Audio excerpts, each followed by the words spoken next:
Good morning and welcome to the June 16th City Council meeting. We continue to meet in the Civic Center as we make alternative plans for being able to do the business of the city during this COVID-19 pandemic. Going to begin today as we begin all of our meetings, and that is with a prayer asking for God's blessing and His presence. And I'd like to ask Councilor Thompson if she would please lead us. Thank you. Let us bow. Heavenly Father, we bless you. And God, we thank you for your love, your kindness, and your tender mercies. Father, because you are Lord over this city that we call Columbus, we pray for every counselor, we pray for our mayor, we pray for our city manager, that even in these tough times, our eyes will be fixed on you. Lord, grant us wisdom and help us to remember that it is you who gives wisdom, because from your mouth comes knowledge and understanding. Father God, we recognize that your grace is sufficient to keep us. Even when we are insulted, when we are criticized, when we are persecuted, it is in our weakness that you make us strong. And for that, God, we say thank you. God, we give you all the praise and we give you all the honor. In the mighty name of Jesus, amen. Councilor, thank you. If you would, all those in attendance, please stand and join me in the Pledge of Allegiance.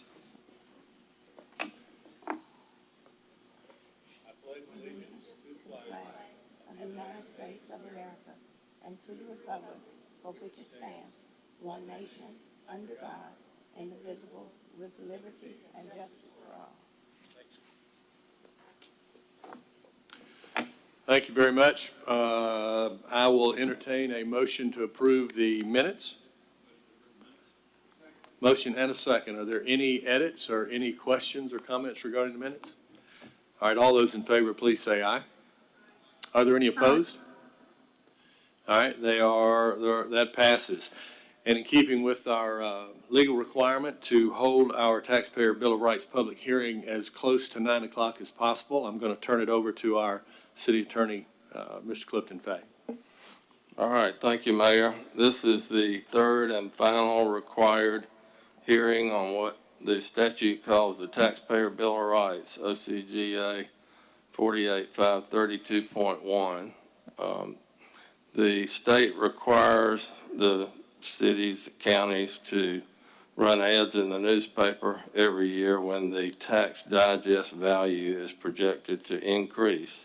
That's why we're having these hearings. If you have a homestead exemption that covers your residence, your property taxes will not increase. But Ms. Alexander is here to answer any questions about property taxes and the millage rate and our budget.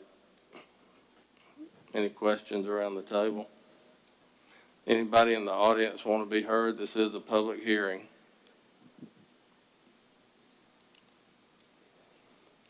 And Mayor, I don't see any hands, so I think we're good to go. We'll declare that third and final public hearing closed. Okay, very good. Thank you. Thank you, Ms. Alexander. Before I relinquish the mic and turn it over to the city attorney, I'll give you another quick update on the COVID-19 virus here in Muskogee County. We hit a sort of a milestone that we would rather not have reached on Sunday, as we crested 1,000 cases. Right now we're at 1,022.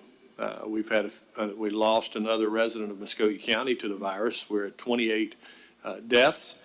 The hospitalization rate continues to swell. It has gone up a pretty good bit, but it has leveled off, and that's the significant piece of that is that it is beginning to plateau.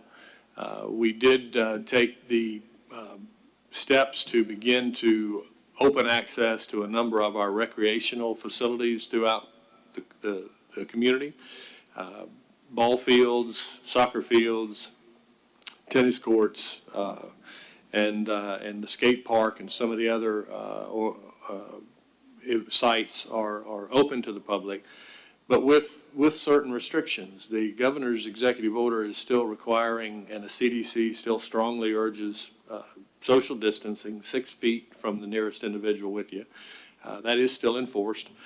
And for the organized groups that are trying to get sports going again in the community, we're excited that they are because it's a big part of starting to get back to normal. We urge you to partner with us. We're counting on you to partner with us because we cannot continue to keep these facilities open if you don't help us.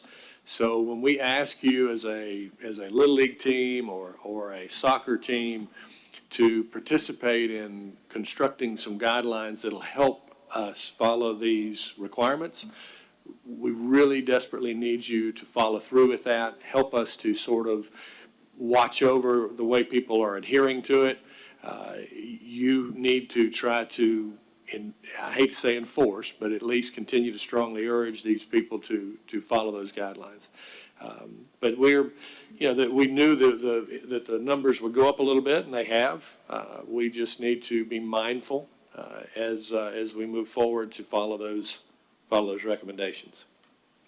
And also, one other thing I'll mention too, I don't know if we have anybody here from the community. We want to start mentioning the census at every council meeting. And I don't know if we have anybody in attendance tonight this morning that was going to speak about the census. If not, I'll just remind you how significantly important it is. There's a lot of things going on in the world, but the census rolls around once every 10 years. And what you get with your count is what you're stuck with for the next 10 years. We have to have a very strong count. If we don't have a strong count, we will miss out on dollars that go to some of our most underserved individuals, people who depend on it for children's health insurance, for WIC and some of the other operations that help our community function. It's also important because we continue to try to attract new business. And if they look at our census numbers, and our census numbers are inaccurate but reflect a low count, it's a tougher struggle.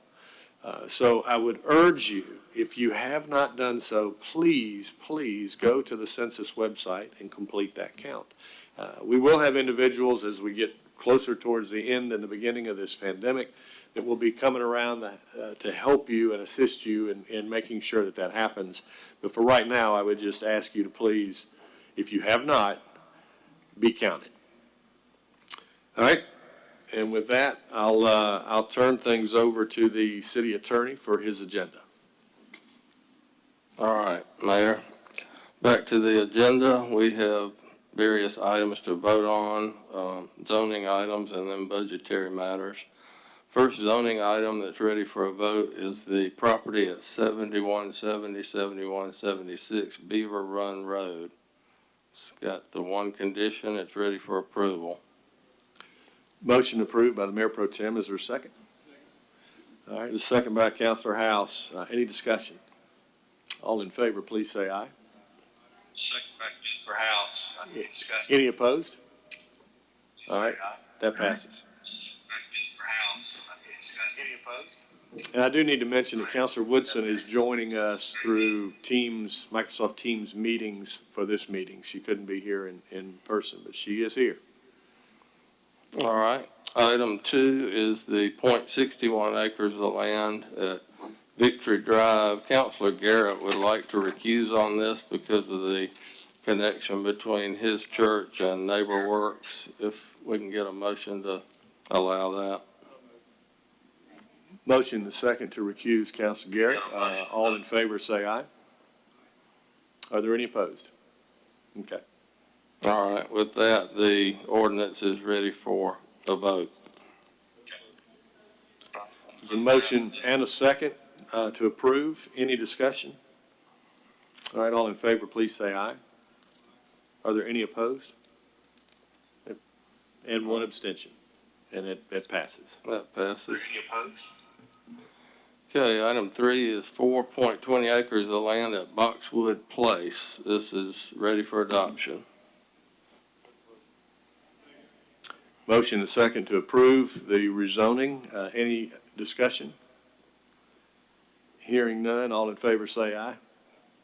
Anybody opposed? That passes unanimously. All right. Next is the .32 acres of land at 517, 519, 521 15th Street. It's ready for adoption. There's a motion second to approve. Any discussion? All in favor say aye. Any opposed? Okay. That passes. All right, Mayor. Budgetary items number 5, this is operating budget for FY '21. It is ready for adoption. All right, we've got a motion and a second to approve. Any discussion on the ordinance adopting the operating capital improvement budget? If not, all in favor say aye. Is there anybody opposed? Passes. The budget is passed. The item 6 is a non-operating budget for various funds for FY '21. That's ready for adoption. Motion second to approve. Any discussion? All in favor say aye. Any opposed? It passes. All right, I'll call items 7, 8, 9, and 10 together. These are the pension plan contributions, disability plan, and death benefit plan. Those are all ready for adoption. There's a motion and a second to approve those ordinances. Any discussion? All in favor, please say aye. Are there any opposed? They pass. And then item 11 is the low-income household offset for garbage disposal fees. That's ready for adoption. There's a motion and a second to approve. All in favor? Any opposed? Okay, and then item 12 is the demolition ordinance. We talked about 5 structures last week. That is ready for a vote. Motion and second to approve the demolitions. Any discussion? All in favor, say aye. Any opposed? Pass. Okay.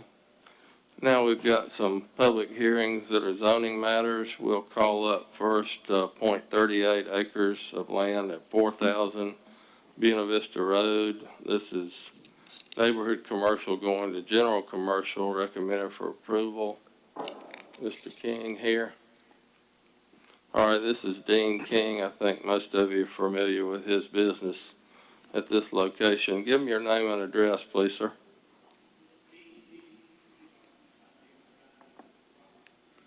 Mr. King, if you'd turn that microphone on, please, sir. Sorry, Dean King, 2525 Averitt Drive. The property is 3901 Buena Vista Road, trying to move to 4,000 Buena Vista Road. All right, any questions around the table or in the audience? I don't see any hands, Mayor. Aye. Okay, Mr. King, they're gonna vote on that next week at the 9 o'clock meeting back here at the Civic Center. Okay, thank y'all. Appreciate you being here. Yes, sir. All right, next zoning item, Mayor, is 5.44 acres of land at 4219 Warm Springs Road, going from general commercial to residential office, affordable senior living apartments, petition Infill Housing, Inc. It's recommended for approval. Mr. George Mize is here with the developer's owners. Mr. Mize? I'm George Mize with Page Cranham, 1111 Bay Avenue, 3rd floor. Clifton, I don't know if we have any opposition today or not. I don't know, either any questions around the table on this development? So senior living apartments. Anybody in the audience want to be heard? Okay. Doesn't look like it, Mayor. Appears not. All right, Mr. Mize, we'll vote on that next week at 9 a.m., Thank you. next Tuesday. Thank you. Next zoning is .31 acres of land at 4508 Armour Road, going from neighborhood commercial to general commercial. So pawn shop, Stephen Daniels. Give me your name and address, please, sir. Steve Daniels, 361 Lee Road, 339 Salem, Alabama. All right. Any questions around the table or in the audience about the proposed business pawn shop? Don't see any hands, so Mr. Daniels, we will vote on that item next Tuesday at 9 a.m. Thank you. Thank you. Okay, Mayor, then we've got a couple of text amendments to the Unified Development Ordinance. The first one up has to do with Special Activity and Technical Center. Mr. Johnson's here. If there are any questions, this is recommended approval by the Planning Advisory Commission and the Planning Department. You know, I don't want to belabor this, but it probably wouldn't be bad for Mr. Johnson just to give a elevator speech on what each one of these means to the community as these text changes take effect. Well, we're not the applicant on this case. Mr. Tim Jensen is. Well, I'm not asking you to advocate. just Okay, explain. well, essentially what this is, and it's no secret, this is the Mercer campus, which is on property zoned SAC. And our recommendation to the applicant, instead of going through a rezoning and changing the property, was to possibly just alter the zoning classification to SAC. And what that does is it adds University College as a use within SAC. It adds hotel motel as a special exception and multifamily as a special exception. Because there's a lot of land right there that is just vacant. Very good. Thank you. Okay. If there are no other questions, we'll vote on that next week. Thank you, Mr. Johnson. Stay there a second. The next text amendment on the Unified Development Ordinance is for amusement, indoor, farm equipment, sales and service, fuel station, and massage therapy, and to add certain definitions. Can you describe that briefly for us? Yes, sir. The first change is a change to Table 3.1.1 in the UDO. We will be looking to add amusement indoor in the CRD, and this is essentially things like axe throwing, which you heard about last week. It's Atlanta's got a bar that's got 18 holes of putt-putt in it, skee ball, the whole 9 yards. And what the difference between this and a bar or a club is,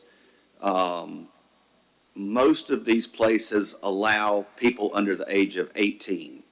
I know the axe throwing operation in Albany allows 13 and up, which they can't be in a bar. And then as Ms. Grief said last week with her business, it's 18 and up, so it can't be a bar. So we're looking to add it as permitted use in the Central Riverfront District. All right, the next one is farm equipment sales and services. We currently allow this in GC. As you know, you can imagine how large tractors and combines and all the stuff they pull behind it, bush hogs and whatnot are. So we find it to be an appropriate use in an LMI. I think John Deere on Victory Drive is actually LMI and it's existing non-conforming. So we'd be making this conforming. Fuel stations, if you are familiar with the AFS natural gas station on Armour Road, which has no one working there, has no car wash, has no anything. It's just a fuel station. You pull up, you put your card in and you go. There's no other amenities. We have had some requests from some of the industrial parks where they would like that for their trucks. Particular Jameson Industrial Park, because their trucks are using Circle K and the Chevron and all those right there at the Flat Rock Road intersection. They would like to be able to put something like what's on Armour Road in their industrial park, so the trucks fill up there and then they go about their business. And massage therapy, we came to you all years ago with changes to massage therapy where you have to have all these licenses from the state and from all these organizations, and we never did really change the table to reflect where they can go. Most of them, as you know, are office operations, the ones that are outright principal uses. The rest of them are tied to day spas and things like that. But this would allow it in CRD, neighborhood commercial, and RO. And any questions on that, I'll be glad to answer. Yes, Councilor Crabb. Thank you. Can we go back to number 16, the first one you talked about, where you're adding colleges to it, and then you said you'd add hotels, motels, and some other things under special exception. Yes. What's the special exception? Means that anything, if they try to do an apartment complex on SAC property or a hotel, motel, or inn, they have to come back to you all. Okay, thank you. All right. Any other questions on that text change? Well, thank you. Yes, sir. We'll vote on that next week then, at 9. The item 18 on our list, Mayor, is another public hearing. This is what we call the millage ordinance. It'll provide for taxing districts in the consolidated government, 3 urban service districts, and 3 business improvement districts, and the levy of taxes in each district.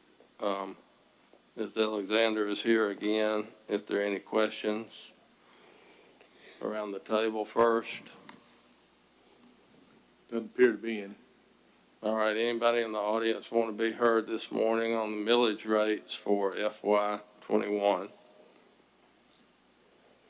Don't see any hands, Mayor. And good morning, Mr. Mayor, Mr. City Manager, Mr. City Attorney, members of council. The only thing that I'd like to point out within this millage ordinance is the total millage for all urban service districts will receive a decrease this year as far as the city's millage is concerned. The debt service millage went down by 0.13 mils. So that is an overall decrease for FY '21. So the urban service district millage, for urban service district 1, the millage for FY '21 is 17.52 mils. For urban service district number 2, it'll be 11.54 mils. And for urban service district number 4, it'll be 10.64 mils. The only other thing I'd like to point out with this millage ordinance is the due dates. Typically, we have our first installment due October 1st. This year, due to some delays related to COVID-19, the due date will be, for the first installment will be October 15th. Second installment will still be due December 1st. Okay, everybody good on that? Appreciate it, Ms. Councilor Alexander. Crabb, you have a question? Yeah. Can you clarify the last day that someone can appeal their property taxes? Do you, No. I've heard July 2nd, but I'd like to know if that is confirmed. I can get that information for you. Okay, thank you. Yes, ma'am. Mr. Hughley, Okay. City Manager. Mr. Mayor, before she leaves the podium, did you say the service districts will all receive a decrease? Yes, sir. I just wanted to make sure that the mayor and council and the public heard that. Because if there was going to be an increase, we'd have discussion on it. And because we're having a decrease, there's silence. And so I'm going to ring the bell to say that there's a decrease. And I want the citizens to hear that. Yes. So thank you, ma'am. Yes. And thank you to the mayor and council for your leadership. Well, and I think it shows this council's commitment to trying to be sensitive to the economic times that we are in. And with the uncertainty of the economic impact of the medical issue that has been COVID-19, council was, I just applaud them. They did a great job of being sensitive to that and figuring we're gonna hold on for a year before we try to take care of some of the other capital needs and some of the other initiatives that we're gonna undertake. So this body did a great job. Thank you, sir. All right, that concludes that public hearing then. We will vote on that item next week at 9 o'clock. Mayor, the school millage, just in case people are worried about it, we'll bring it back in July, probably toward the end of July. The school board has not certified their millage rate yet. but that levy and school millage ordinance will be coming for our first reading later on. Okay, when do we need to have that so that we don't compress the schedule of sending out the notices and allowing for, Well, it shouldn't affect our schedule okay, as long as we get it by mid-July, I would think. Ms. Alexander, okay, okay? all right. The last item we have listed, Mayor, is the resolution adopting formally the city manager's millennial roundtable resolution from last week. That was so timely. It is ready for adoption. There's a motion to approve by Counselor Davis and seconded by Mayor Pro Tem. Any discussion? All in favor, please say aye. Are there any opposed? Very good. All right, Mayor? Mr. Mayor. Yes, sir.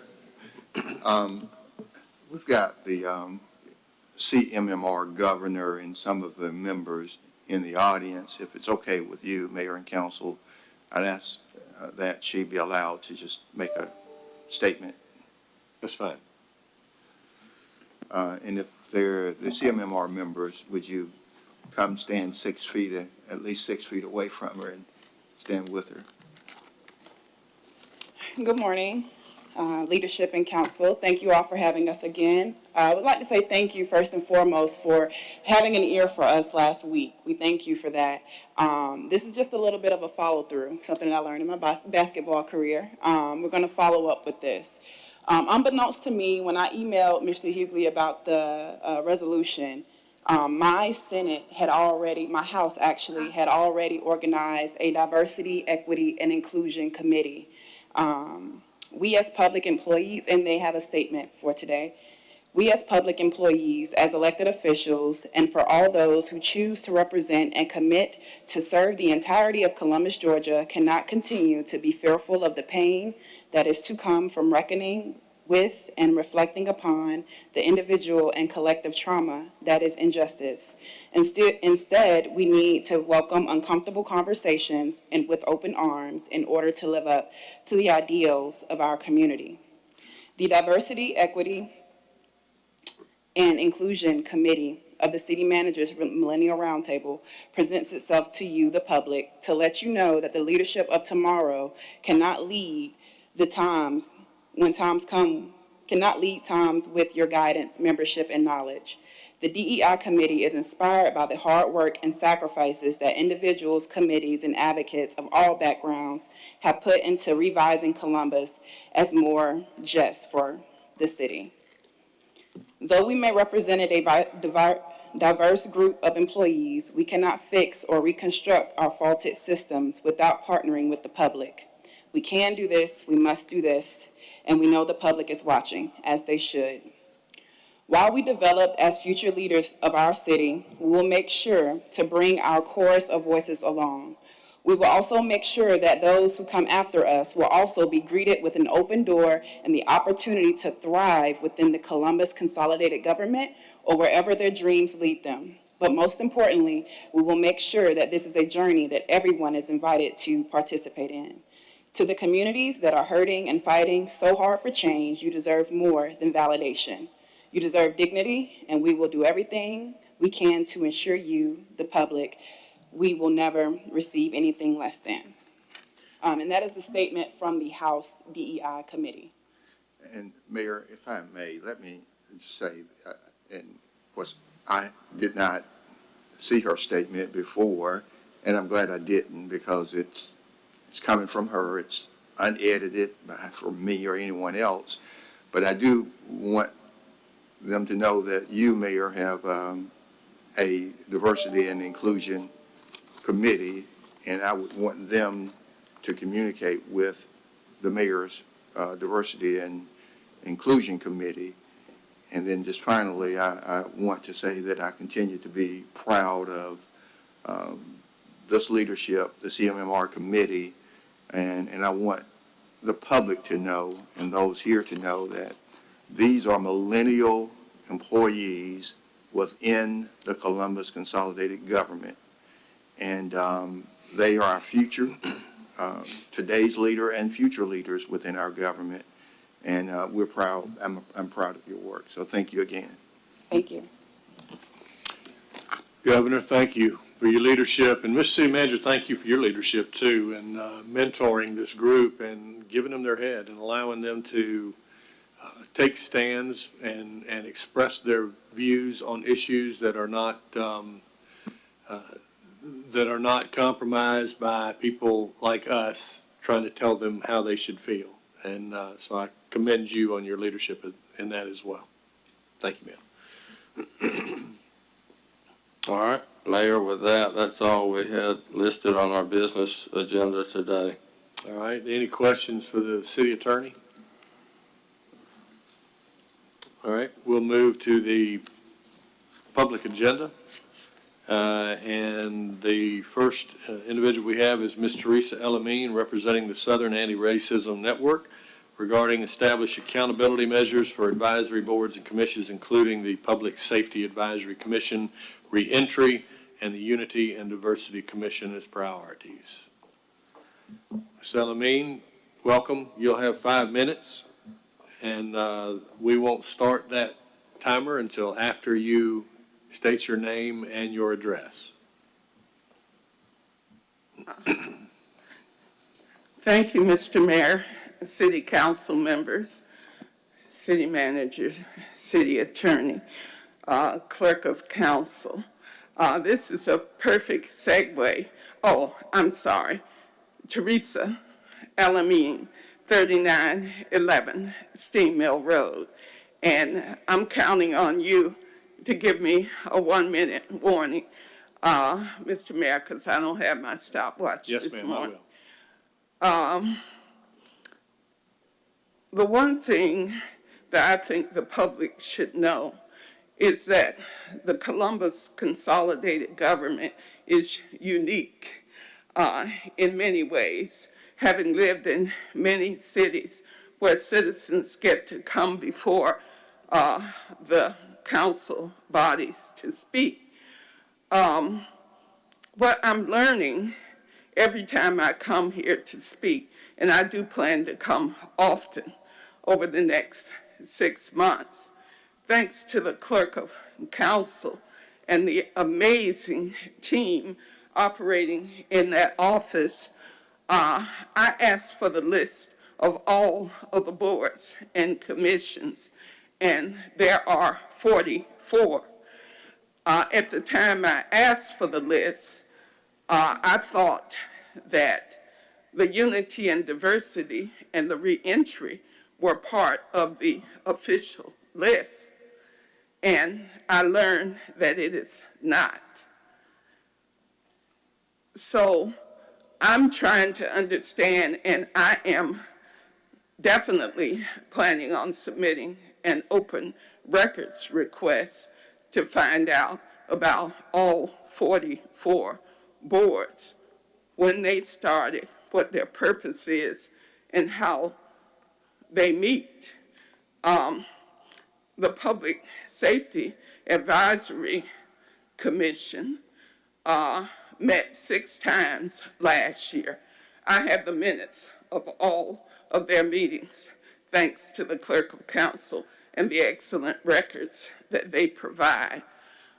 Well, I understand that that commission has met only once this year, and I understand the mandate is to meet monthly.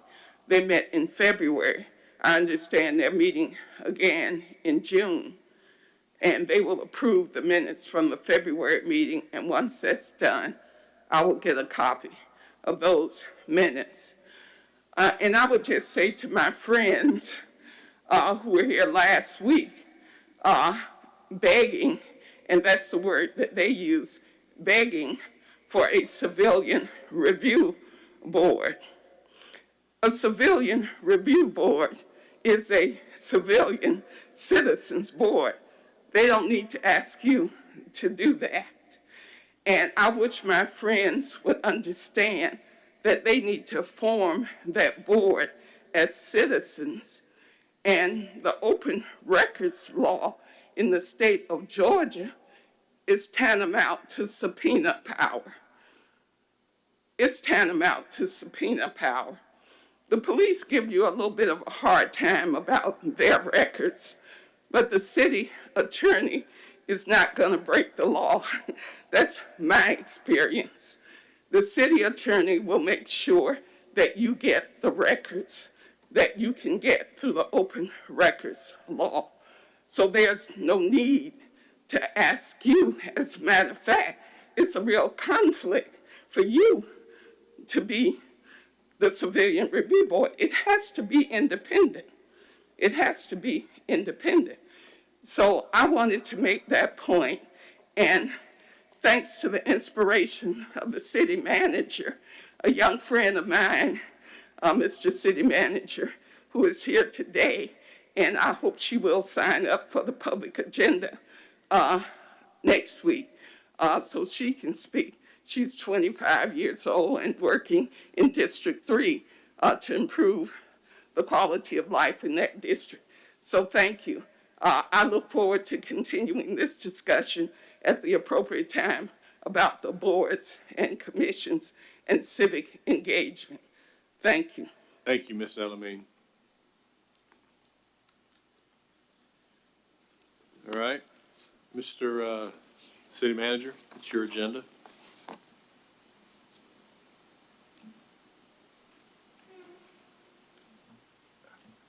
Thank you, Mr. Mayor. I've got a number of items today, a number of updates, but first to those items that we need you to take action on today.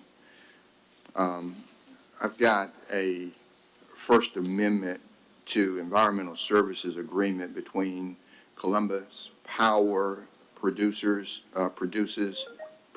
Limited Liability Corp. And the Columbus Consolidated Government. In June of 2017, we entered into an environmental services agreement with this company to investigate the possibilities for the beneficial use of existing landfill gas from Pine Grove and Chautauqua Road landfills. This company, Columbus Power Producers, has completed the investigation and has found that the amount of landfill gas will be sufficient for a viable project or projects, and they would like to proceed with the installation of equipment necessary for extraction of landfill gas and converting it to marketable use. The installation of the gas collection system and power station cannot be completed within the time limits set forth in the original Environmental Services Agreement, and that agreement requires any extension of time be approved by this council. And so I'm asking that you approve an extension so that they can proceed with their work. And I will say to you that there are two specific obligations that this company has undertaken in return for the extension. One, it will have a letter of commitment to fund the project by December 31, 2020. And two, it will complete the construction of a gas collection system, the power plant, and commence the production of marketable product by June 30, 2022. And so we wanted to have some very specific guidelines because, as you know, back in 1997, we went down a bad road at that time dealing with landfill gas extraction. And the company went bankrupt. We had to go to court, travel to Chicago, and but we were able to work through that. And so now we are continuing to move forward, but with very specific timelines and expectations in place. And so we're asking you to approve an extension of specified deadlines in the Environmental Services Agreement with this company to develop beneficial uses for landfill gas produced at Pine Grove and Chautauqua Road landfills. And of course, there's revenue sharing in this agreement. And so I'm asking your approval on that this morning. Motion to approve, is there a second? All right, motion and a second. Any discussion? Yes, sir, Counselor House. How long is the extension? We are extending to the deadlines that I. Till 30 June 2022? Yes. Okay, thank you. All right, any further discussion? All in favor, please say aye. Any opposed? That passes.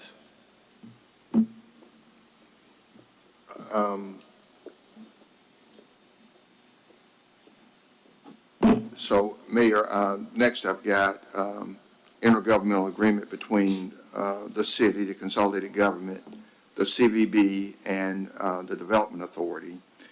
And we're asking, well, let me just say that we came to you during the budget process, the CVB President, CEO, Peter Boughton, and we allocated, or we're allocating $350,000 in the FY21 budget to provide to the Development Authority out of the .25 mills maintained by Columbus to supplement funding to the CVB.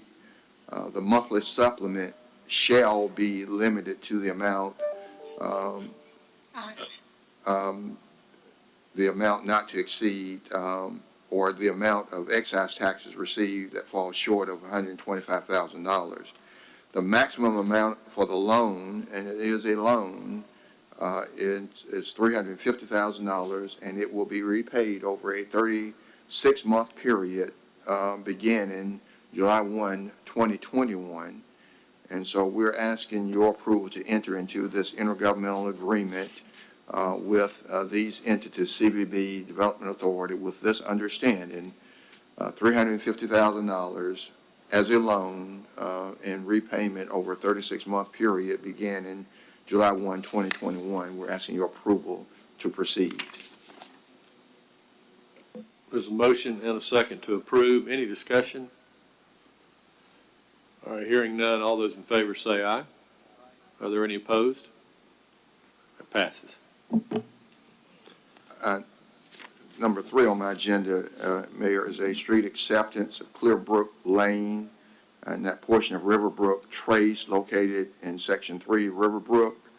The street has been inspected and recommended for acceptance by engineering, and I know that last week we delayed this. There were some questions, and I believe we've resolved those questions or concerns, and we're asking for your approval today. Motion second to approve. Any discussion? All right, all in favor, please say aye. Any opposed? That passes.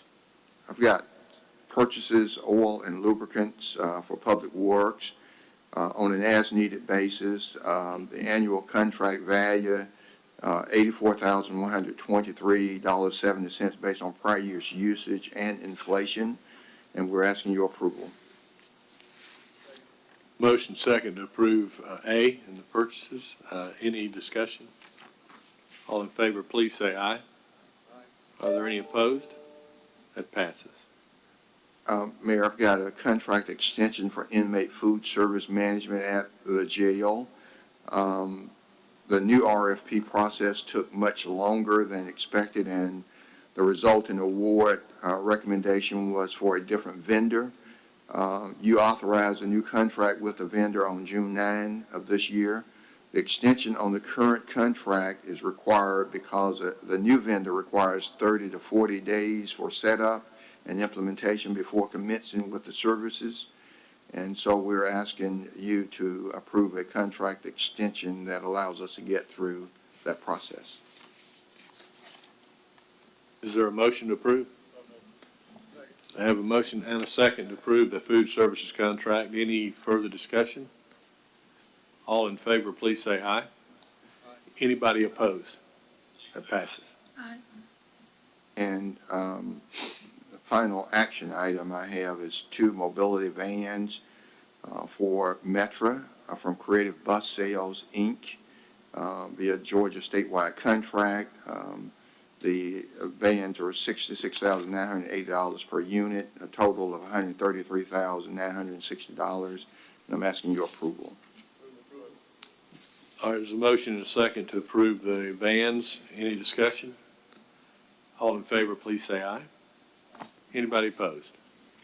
That So passes. Mayor, Yes, sir. I've got a number of updates, and the first one is the annual transit assessment analysis. I'm going to ask Metro Director Rosa Evans to come to the podium and introduce our guest. And you may recall that this would have happened earlier this year had we not had to delay for COVID-19.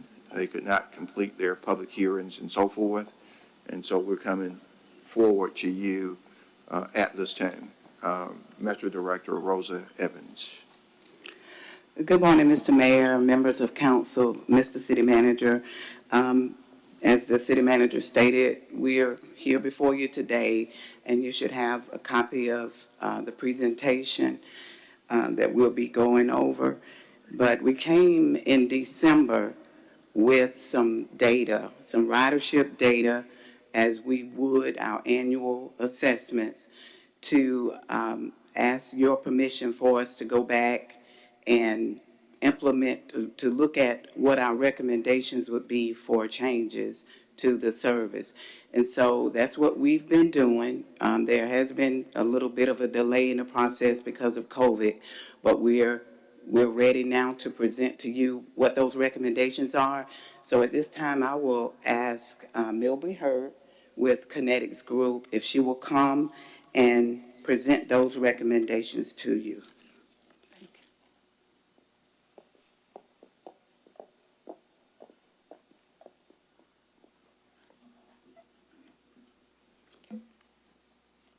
Mayor and council, thank you so much for having me back today. Good And morning. I am trying to figure out how to get to my slide presentation.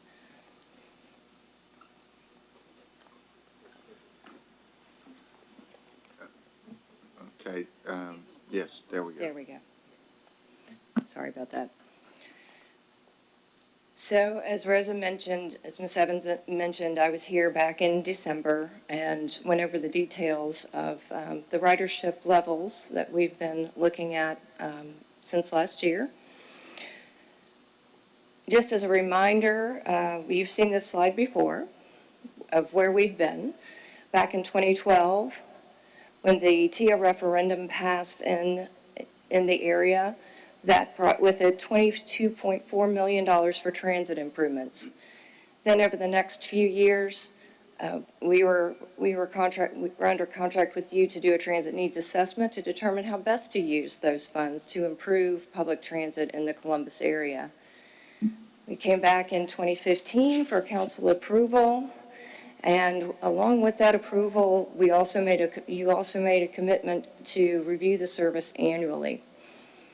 The new service began in October 2016 with lots of excitement and enthusiasm for what that might look like. And then we did come back in 2017 to do the first transit service needs assessment, the first service review, which was telling us that there were some adjustments that needed to be made, and those changes were made in May of 2018. So why are we here today? Because this is the second time we've done the Transit Service Effectiveness Review. We want to make sure that the ridership is supporting the amount of service provided, determine if there are any adjustments that should be made, with the goal of making sure that Metro is being a good steward of the public's tax dollars. In other words, we want to make sure that the transit service is right-sized to meet the ridership demand. So the service proposal is to trim the service in the evening so that it will end earlier, and that's in response to the low ridership. Again, when I was here in December, I presented details on just how low the ridership is in the evenings. We want to maintain the consistency and which trips are eliminated between the weekdays and Saturdays. And what's proposed is that in general, the last lineups at the transit center would be at either 8 or 8:30, depending on the route. But select routes, their service would end even earlier due to the low ridership. So these are the specific routes in the evening that are proposed to be discontinued. This is from the service as it was before COVID-19. Well, and if I may interrupt, and I just might do that along the course of your PowerPoint, because I wanted to be clear that service reductions are not being recommended because we don't have funding. They are not being recommended due to lack of funding. We have funding, but these service adjustments are being recommended because we've done extensive research and our fare boxes, it captures all of the data. We know who's riding, when they're riding, where they're riding, and we came in with this 22.4 million, and we expanded the service into the night, until midnight, and we've gone on since 2012 or so, when the funding was made available, and we've not been able to build up that ridership in those after hours extended hours that we did. And so I just want to be clear that we're not here today because we don't have funding to support public transit. We do.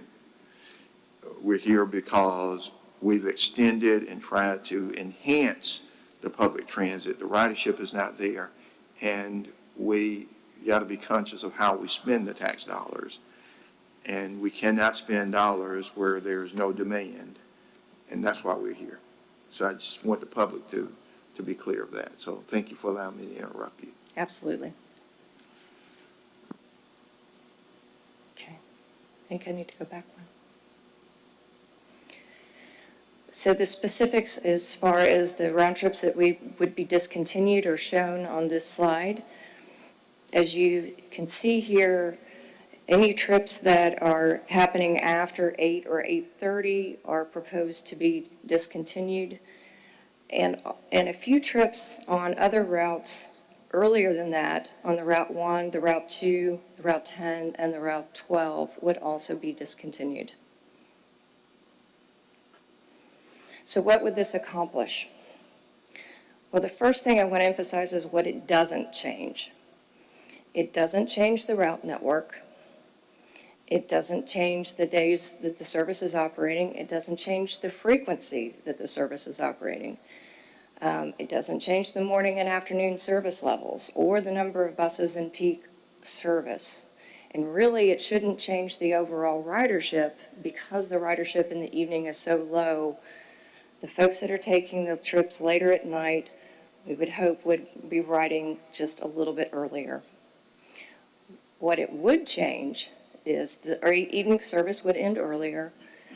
The performance would improve if the ridership remained stable. You would need 2 less bus operators, and you'd have a 6% decrease in the revenue hours, revenue miles, and your operating costs. So just to recap where we've been and what we've accomplished, the service proposal was developed in November. We presented to you in December.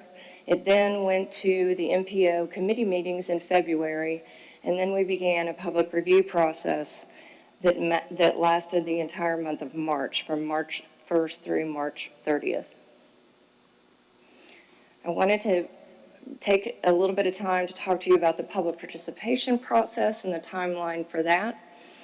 There was the 30-day public review comment. It included a legal notice that went in the paper, press release, information on Metro's website, on the city website, information on the buses and at the transit center. I know that Rosa's staff made sure that anybody that walked by them got the information about what was being proposed. There was news coverage as well, and many ways for people to provide comments. They could provide comments over the phone. There was an English phone line as well as a Spanish phone line. They could mail, email, hand deliver any of their comments or comment at the public meeting. So to tell you what we heard and how many comments that Metro received, there was a public meeting held on March 12th. There were 7 citizens at that meeting. We were supposed to have another meeting on March 17th, which unfortunately had to be canceled because that was right when the shelter-in-place across the country started going into effect. But the total number of comments received over that month-long period were 19. 3 of those were received at the public meeting, 11 came in on the phone line, comment line, and 5 comments were made at the transfer center. So what were the comments? Just to give you a brief summary, most of the people that commented were really hoping that the service could remain as it is or as it was. And a few people in particular were interested in the Route 3, the last trip on that route at 9:30 remaining. The interesting thing at the public meeting was there was quite a bit of discussion about the maintenance of the buses. And Rosa's going to speak a little bit to that in a minute here about the replacement of buses. There was one person that was interested in reinstating routes 8 and 11. Those were eliminated back in 2018 as a result of the first service assessment. One commenter thought that public transit should serve all of Columbus. And let me just interrupt to say, when we eliminated routes 8 and 11, persons along those routes still have access to public transit via other routes that travel in that area. That is correct. So we didn't eliminate routes 8 and 11 and left people without access to public transportation. I just want to be clear about that. Thank you for that. There was another comment that more bus drivers were needed. So the last time I was here was on May 12th for that first public meeting. But obviously COVID-19 has changed the course of everything in our daily lives. And almost immediately, Metro responded by making service adjustments to reduce the amount of transit service that's being provided.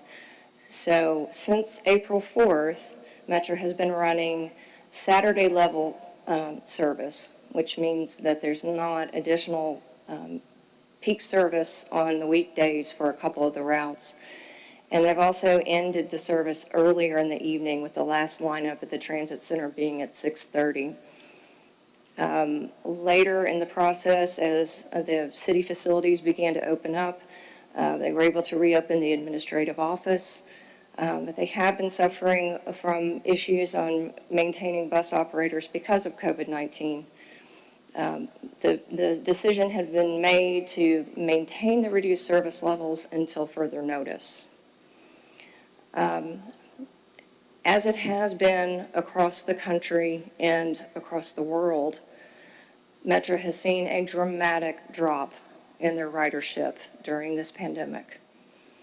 Before COVID-19, the ridership daily was around between 3,500 and 4,200 riders a day. In April, Metro was only seeing 1,100 to 1,700 a day. Now that's started to rebound a bit. It is around 1,900 to 2,100. However, that means that the ridership is still down 50%, around 50%. And, some transit systems in more urban areas than our urban area, they shut down completely. As you know, in New York and some other places during COVID-19. And we, at Metro, they did the social distancing, and they did not shut down completely. And so now, even in New York, I saw the governor out cleaning buses, and they're trying to bring transit back. And I want to commend Metro and their leadership. They went from a weekday schedule, as you just heard, to a Saturday schedule, which meant fewer buses and fewer operators.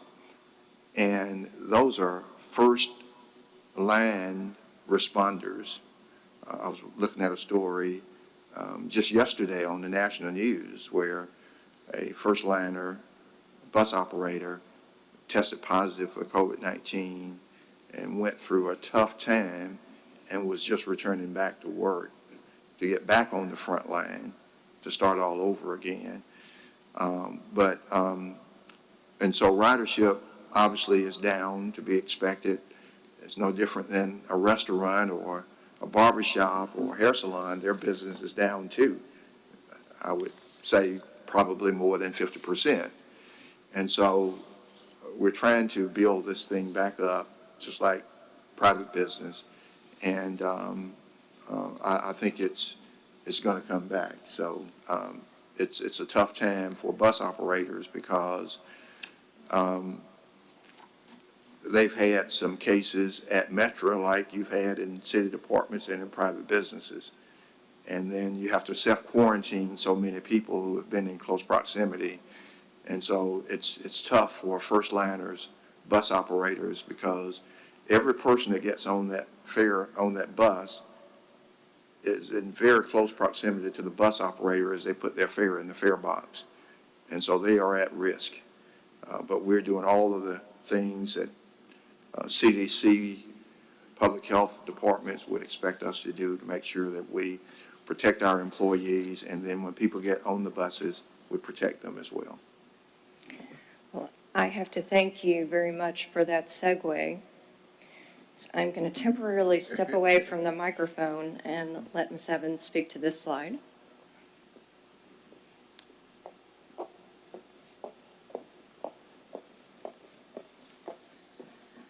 Just to echo some of what the city manager and Ms. Hurd has shared regarding COVID, we thought this would be a good opportunity, a good platform to talk about some of the things that we've been doing at Metro regarding COVID to ensure that our citizens, customers, and employees are safe. We've been following the CDC guidelines, posting the information as we get it. Whatever the city puts out, we try to make sure all employees are informed and stay in close communication with our human resources director. Sanitizing procedures, routine cleaning of the buses and the facilities, and we feel good about what we do in terms of the cleaning, because as I read around with other transit systems, a lot of their cleanings are daily, some of them less than that. And so at Metro, we've been making every effort to clean buses as they come into the lineup every hour. And if we can't get every bus during that hour, we get them on the next trip. And so with the limited staff that we have with maintenance, so what we've done, we've purchased the disinfectant wipes that is issued to all of the bus operators, and most of them were already wiping down buses. That's just something bus operators do even before COVID. So they have the disposable wipes that they can help to keep their buses sanitized. Also, we have had, and this says 2, but we've had 3 decontaminations. The professionals that come in and sanitize the entire fleet and the buildings, there's been 2 of those, and then we've had a 3rd one of our maintenance area. But this is the company that comes in and gives you the certificate saying that they've performed the work. So we've had that done, and we have scheduled those decontaminations throughout the month through December. Additional safety precautions, we do try to reiterate and encourage everyone, strongly encourage social distancing to the extent as possible. We know that within the workplace with employees, they are adhering to it. We don't have any problems. We've had to make some, change some things in the break room to only allow 3 people in and move some tables on the outside, which operators are usually not in the building between trips more than about 10 minutes. So that does give them a little time to come in and where they're used to socializing together, they have accepted the change and everyone is on board with that. We've issued face masks, tons of face masks. We've had a lot of donations. Our Parks and Recreation Department Senior Center donated over 100 masks to Metro, and these are the cloth masks that they can reuse. We purchased the disposable N95 masks and issued. We had, and I just want to recognize, because, we're just so thankful for those who thought enough of us being critical infrastructure workers and out in the front line to think about us for masks. And one of the employees in inspections and codes, her mother make masks, and she's given us some.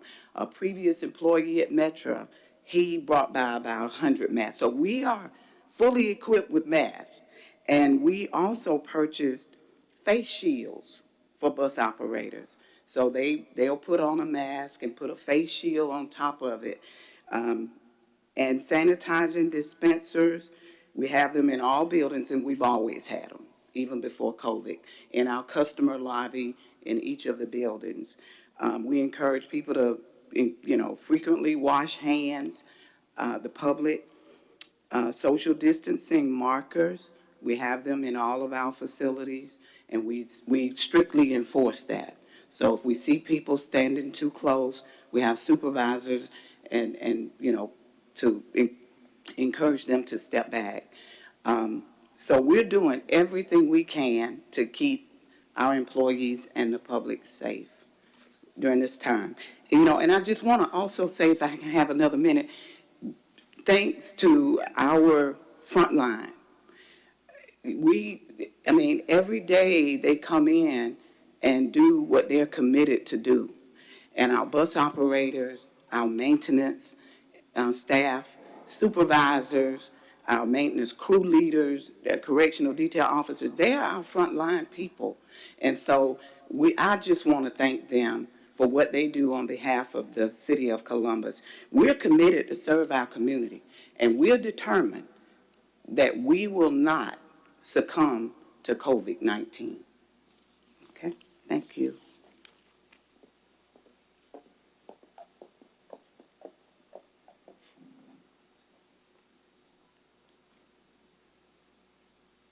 So back to where we are now. I think I skipped one.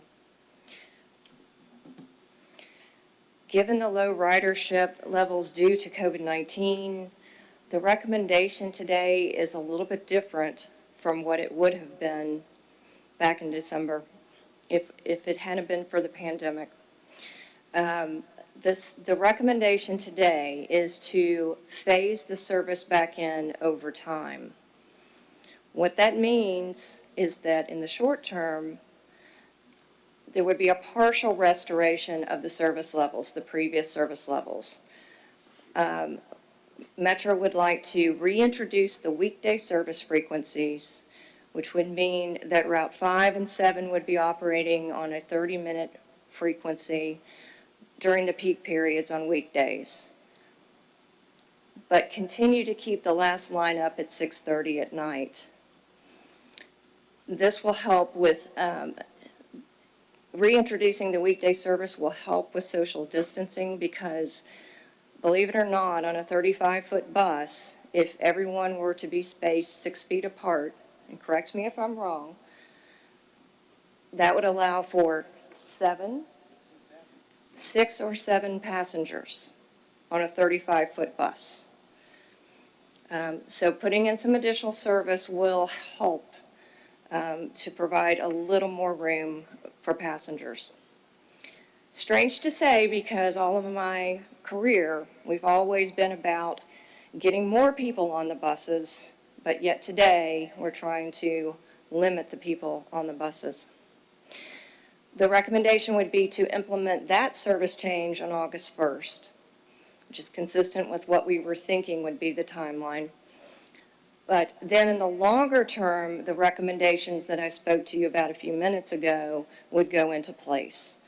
So that would be the recommendations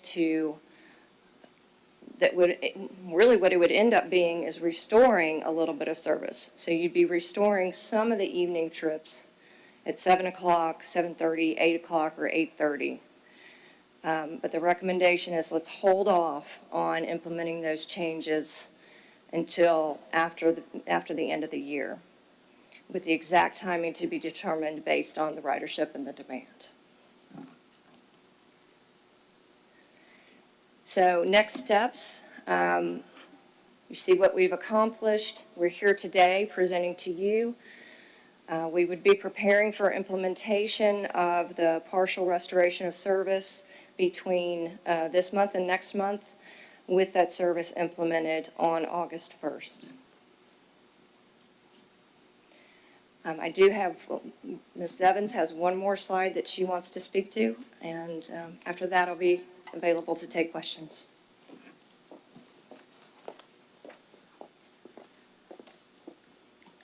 Just wanted to mention some of the upgrades in our fleet, and in FY19, we received 5 paratransit buses, and those were for persons with disabilities. But we had some issues back with some older fleet and air conditioner units going out. So in FY19, we received 5 paratransit vehicles, and in FY20, 5 fixed route buses, and in FY20, 2 more paratransit buses, and just recently a van. And this van that we have, it is going to really provide what we want, because it's not the typical 15-passenger van where people climb over each other. They have individual seats, has a wheelchair ramp for persons with disabilities, a fare box, and cameras that we can see. So we're upgrading our fleet and look forward to making more improvements to the fleet. And with that, I think that's it. Any questions? Yes. Mayor and Council, question? Yes, sir. Councilor House. Thank you, Mayor. Just one quick question. I was curious, Route 3, since there were some comments that it be extended or remain in the evening, why? Is there a particular business that's being served or some other reason? That we typically will get comments from people, and there was not any data to support having that vehicle out that late. But if someone is riding it, we wanted to include their comment. Okay. And it was probably one person who probably rode the bus at 9:30, and so they wanted to make their comments. Okay, thank you. Yes, sir. Any other questions of Ms. Evans or Ms. Hurd? Mayor, I have a couple of questions. Yes, sir. Councilor Davis. 2 questions. First one, I think the consultant, forgive me, I don't have your name in front of me, but I think she mentioned the ridership, some numbers that were posted. My question is, the number of riderships that we have there, are those individual riders, or could possibly those riders be counted twice or 3, possibly more times a day? Those are riders on that specific trip. So the ridership data that we have told us how many people got on the bus on each trip of the day. So the low ridership reflected individual riders getting on late in the evening. Did that answer your question? I'm not sure I did. But they could be duplicated. I could get on a bus and be counted and get on a bus 5 more times that day. So it doesn't mean that individual, separate people, it could be the same person making numerous trips. Several But- trips, okay. Yes, That was sir. my question. Yes. The, Ms. City Manager, I would like to ask you to go back and just to take a look. I've talked about this many times over the years. I still see people that Brookstone Office and Medical Park is kind of transitioned and grown. There's a lot of services being provided there. And it kind of really, it bothers me when I see people walking over the overpass at Bradley Park. It's dangerous. And I would just ask you to kind of look at Route 9 and maybe just take a look at that and see if they're, the utilization and all, and just add it up and see if it would be the right thing to try to get those people in a safer position.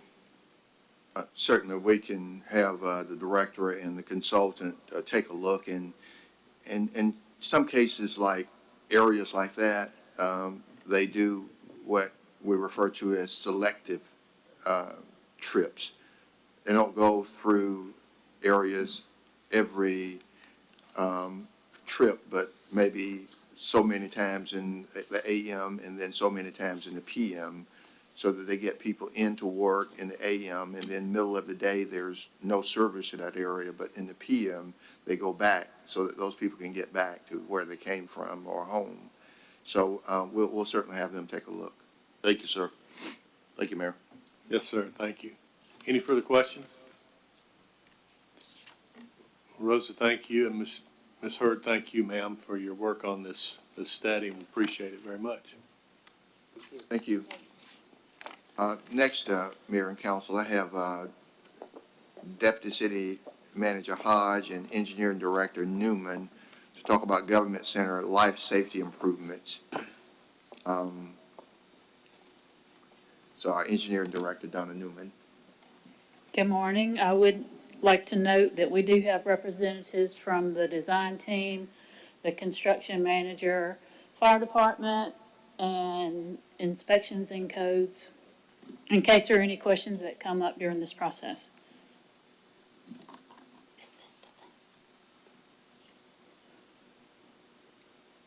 Do what? Okay.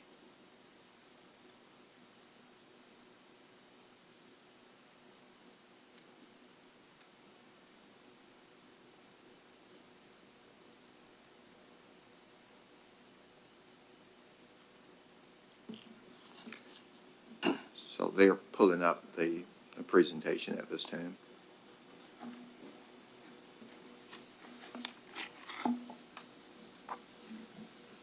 Thank you. This should be a real brief presentation, even though this project's been going on seemingly a long time. There's been a lot of work put into it. Just a little bit of history. In October of 18, Council approved the $2.8 million bond for the life safety upgrades at the Government Center. And as many of you know, there was much discussion prior to that time.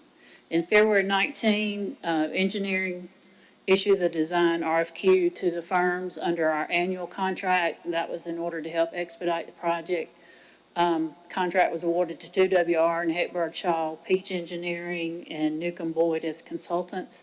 And then in August of 19, engineering issued a CM at risk RFP to the contractors under annual contract and principal. Construction was awarded the contract.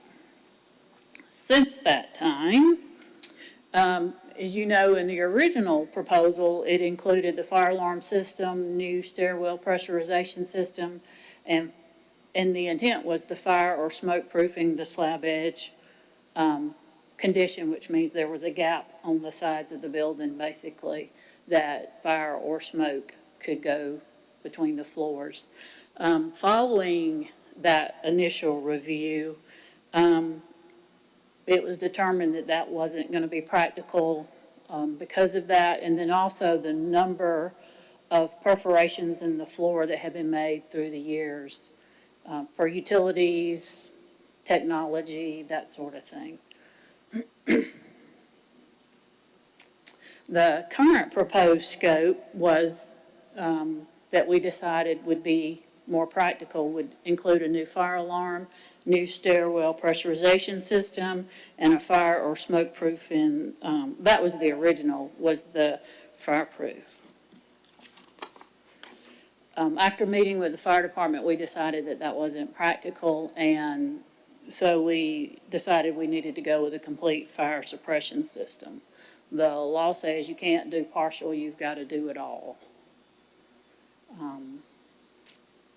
So the project includes a new fire alarm, control panels, wiring devices, and speakers, a new fire suppression system, including a new pump, risers. That was one of the issues we were having, was the old systems within the building was not compatible with new equipment. The fear was the current riser has been under low pressure because it basically has never been used. And then if we had to put it in a high pressure situation, it'd probably just explode and come apart. So we have to add, as you know, there's not sprinklers throughout the building, so we would require adding sprinklers on most of the floors. And then a new 2-hour fire-rated exit corridor on the plaza level and a new fan to pressurize the stairwells to keep smoke out of them and give people time to exit the building. And this is just a plan, and it may not be very clear, but on the top of the page, that is facing north, if you will, and that exits onto the landscape portion of the plaza where the wings are. And then on the bottom section is where the actual construction of the two new quarters will be for people exiting the fire stairwell there and straight out of the building. That was the shortest distance. And then again, there will be a system in the stairwell to keep the smoke out as those doors are open. And then just as an add-on to improve the conditions on the plaza, there was a wall that was added on the north side. As you know, I don't know if you've been to an event on the plaza, but there's a lot of noise. If you have a speaker and the elevators or people are coming in and out, you hear the noise from the elevator, and it carries throughout that area as well. So the budget for the original scope was $2.8 million. And then when we got into the changes that were going to be required, the current budget was $3.2 million, basically. For 209 of that is design, and then the construction is $3,072,954.18. And again, having the construction manager contractor on board, they looked at every system. They've looked at this many different ways and looked at ways that we could cut costs, try to value engineer it. They involved the consultants that will be coming in for putting in these systems, talked with them, looked at materials, worked with the fire department to try to figure out what we may be able to change, and this is as low as we can reasonably get it and still accomplish our goal. So bottom line is we're going to need approximately $482,000, $334.18 to get the project to where we need it to be. Any questions? And so where do we propose getting that money? So the request would be to use the OLOST infrastructure reserves. The finance department has provided us the information that there is OLOST infrastructure reserves available to supplement this project with the bond funds so that we can complete the life safety improvements at the government center. And of course, we all know that this is an important project. We all know that with a delay of the potential funding source to have a new building or buildings, we delayed the special purpose local option sales tax from this November until to November of 2021. And so that further delays the time line for trying to be out of this old building with many issues to get into something new or renovated, completely renovated, if that be the decision. But these are life safety improvements that must happen. And so it's a critical project for the safety of our employees and the citizens who enter the building each and every day.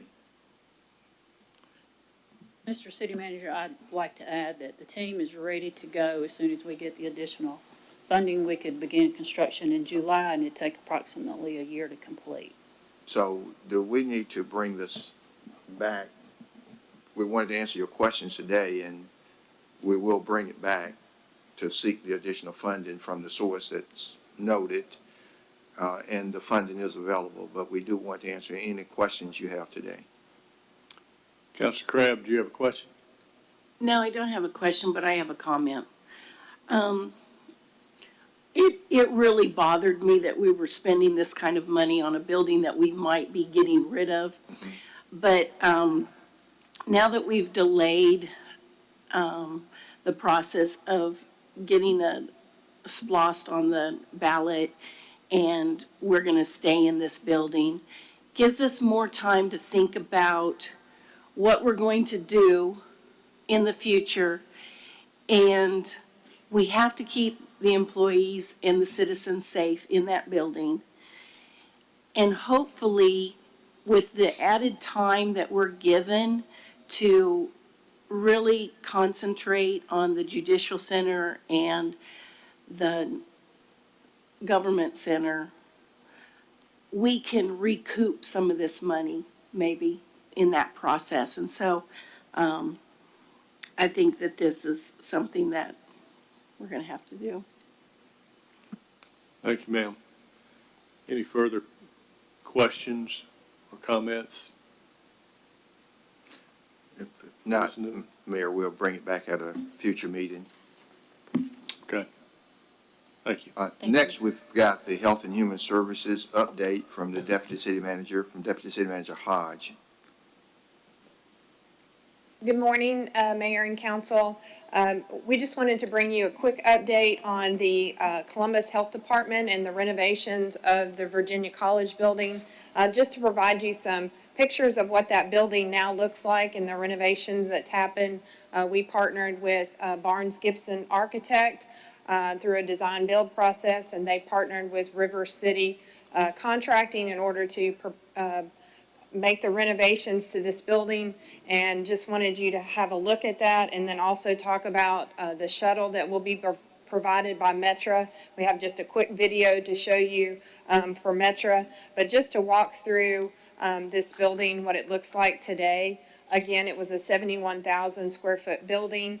The area that the health department will be utilizing is the lower level, which is 60,000 square feet. You can see this is now the new entrance at the lower level, where citizens can be dropped off at this location. They'll be able to access the services there at the health department. So you can see they've made major improvements to the exteriors as well as the parking facility. This is just the layout of how the building is now set up. So you'll have vital records right as you walk in the door for those who need to go get a birth certificate or anything from the vital records. The nursing services make up a majority, which is what we know as the health department. The clinic for the health department. WIC has some substantial space in this facility. This was to put all of the clinical operations of the health department in one location. So we worked with the health department to make sure that the flow works for them. It also has the district child health. There's a dental clinic as well as the district clinical services in this building. Piedmont will be providing the pharmacy at this facility. So we are working with Piedmont to get their area up and running. They have started moving in. We will be bringing back the lease agreements at the next council meeting because we will have numerous leases, some with the health department, some with the state for the district offices, as well as Piedmont. This is how you enter the building. We have added a partition after COVID-19, which was not part of the original thought for this entrance, but we have added the glass partition as you walk into the facility, just to show you the improvements that's been made down the hallways for the check-in areas for the offices. This is the clinic check-in.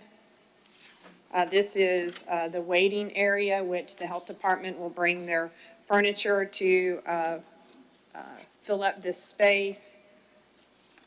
This is the clinic check-in on the employee side.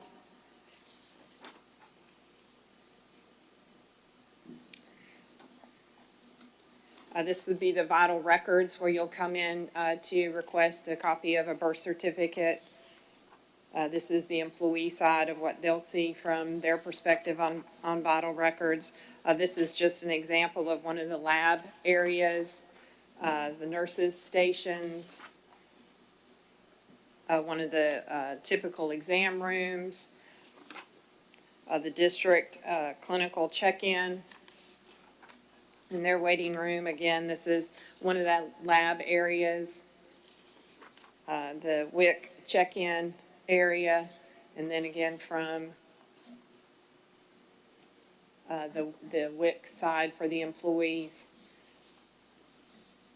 This is the overflow. As you can see, there's the stairwell that goes up to the upper level. There wasn't any work done in the upper level. They will not be occupying that space. There is 10,000 square feet. Public Works has gone in there, cleaned the carpets, done some painting, so that area really didn't need a lot of work, but it is vacant and will be vacant until the city decides how that space will be utilized. But the stairwells will have an area where it blocks off so we don't have children, playing on the stairs. This is the overflow waiting room. So at this time, most of the time, it'll just be the pass-through area. But in some times of the year, usually back to school, they'll have a lot of traffic. So they did need an overflow area. This is the pharmacy area.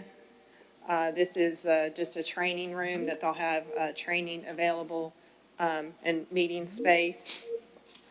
And then I just want Rosa to touch on the free shuttle. We do have a quick video that we want to show you. But if Rosa just wants to talk, this is the schedule for the shuttle, and I'll just let her, talk through some of the specifics of the shuttle.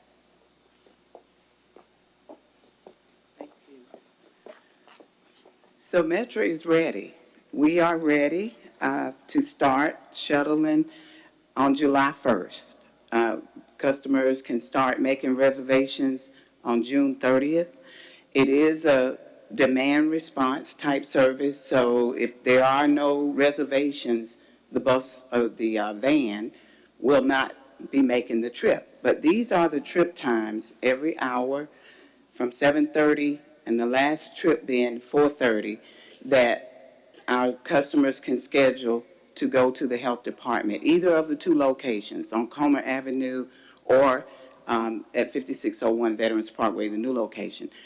We have been in close communication with the health department staff, Dr. Hiltz, and for Staff Road. We conducted a test run on the vehicle to the new location to make sure we could access the area. And so they wanted to see, how the process would work. We have put out information to the public, and we're still putting it out. It's on our website, Metro's website, Facebook page. As Ms. Hodge said, we have a video to show just in a few minutes. The information is posted on our buses and our facilities. We're distributing the information to the customers. The health department is also providing that information. We've got copies made, and we've provided the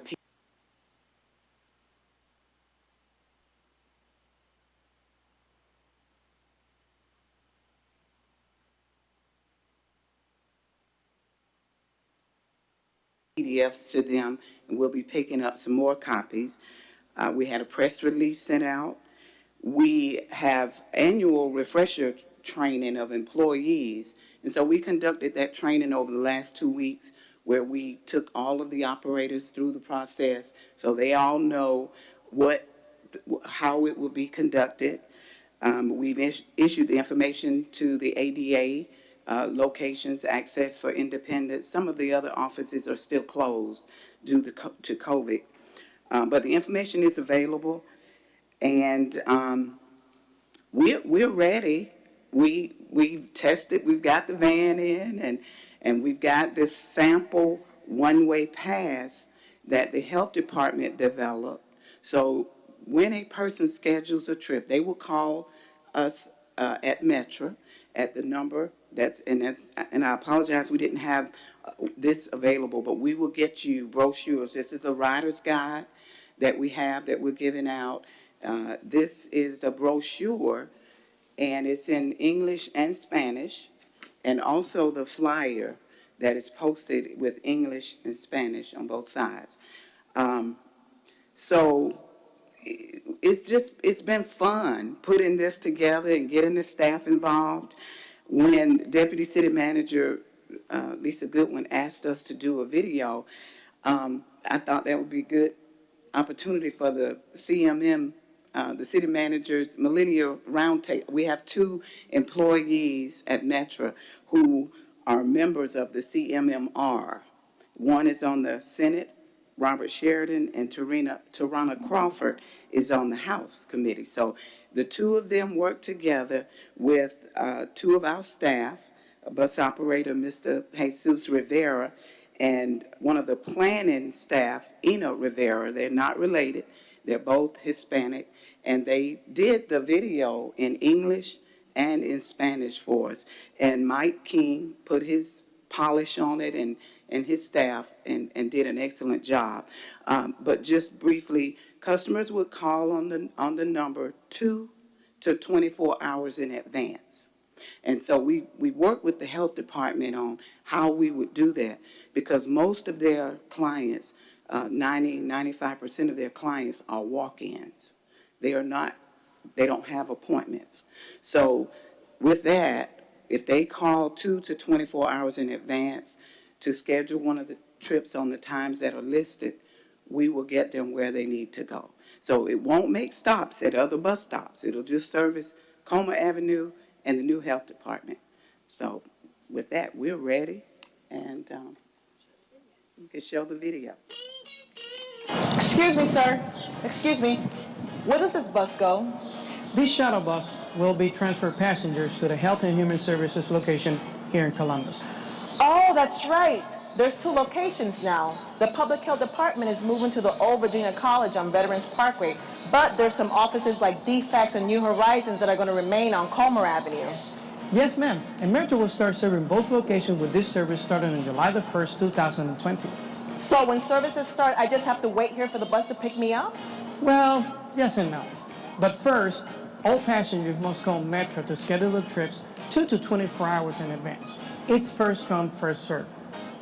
Once you're scheduled a trip, you'll be picked up here at Metra Transfer Center and taken to either of the 2 Health and Human Services locations. You know, you can also schedule a return trip here to the Transfer Center and connect with other buses. Wow, that sounds very convenient. How much is the fare? It's free. It's free? Yes, but passengers will be asked to show the documentations when they're picked up. Or you can pick the fixed route buses, which service the exact same stops. Oh, I wish I could stay a bit longer to answer your questions, but the buses are ready to leave. But here, there's a copy of the HHSS Rider's Guide and brochure for more information. You can also find it on our website, you know. Okay, well, thank you for your time.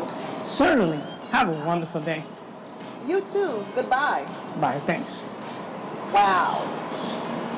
I will definitely be calling Metra to reserve a trip. For additional information on Metra's free Health and Human Services shuttle, please call us at 706-225-4581 or visit our website at www.columbusga.gov/Metra.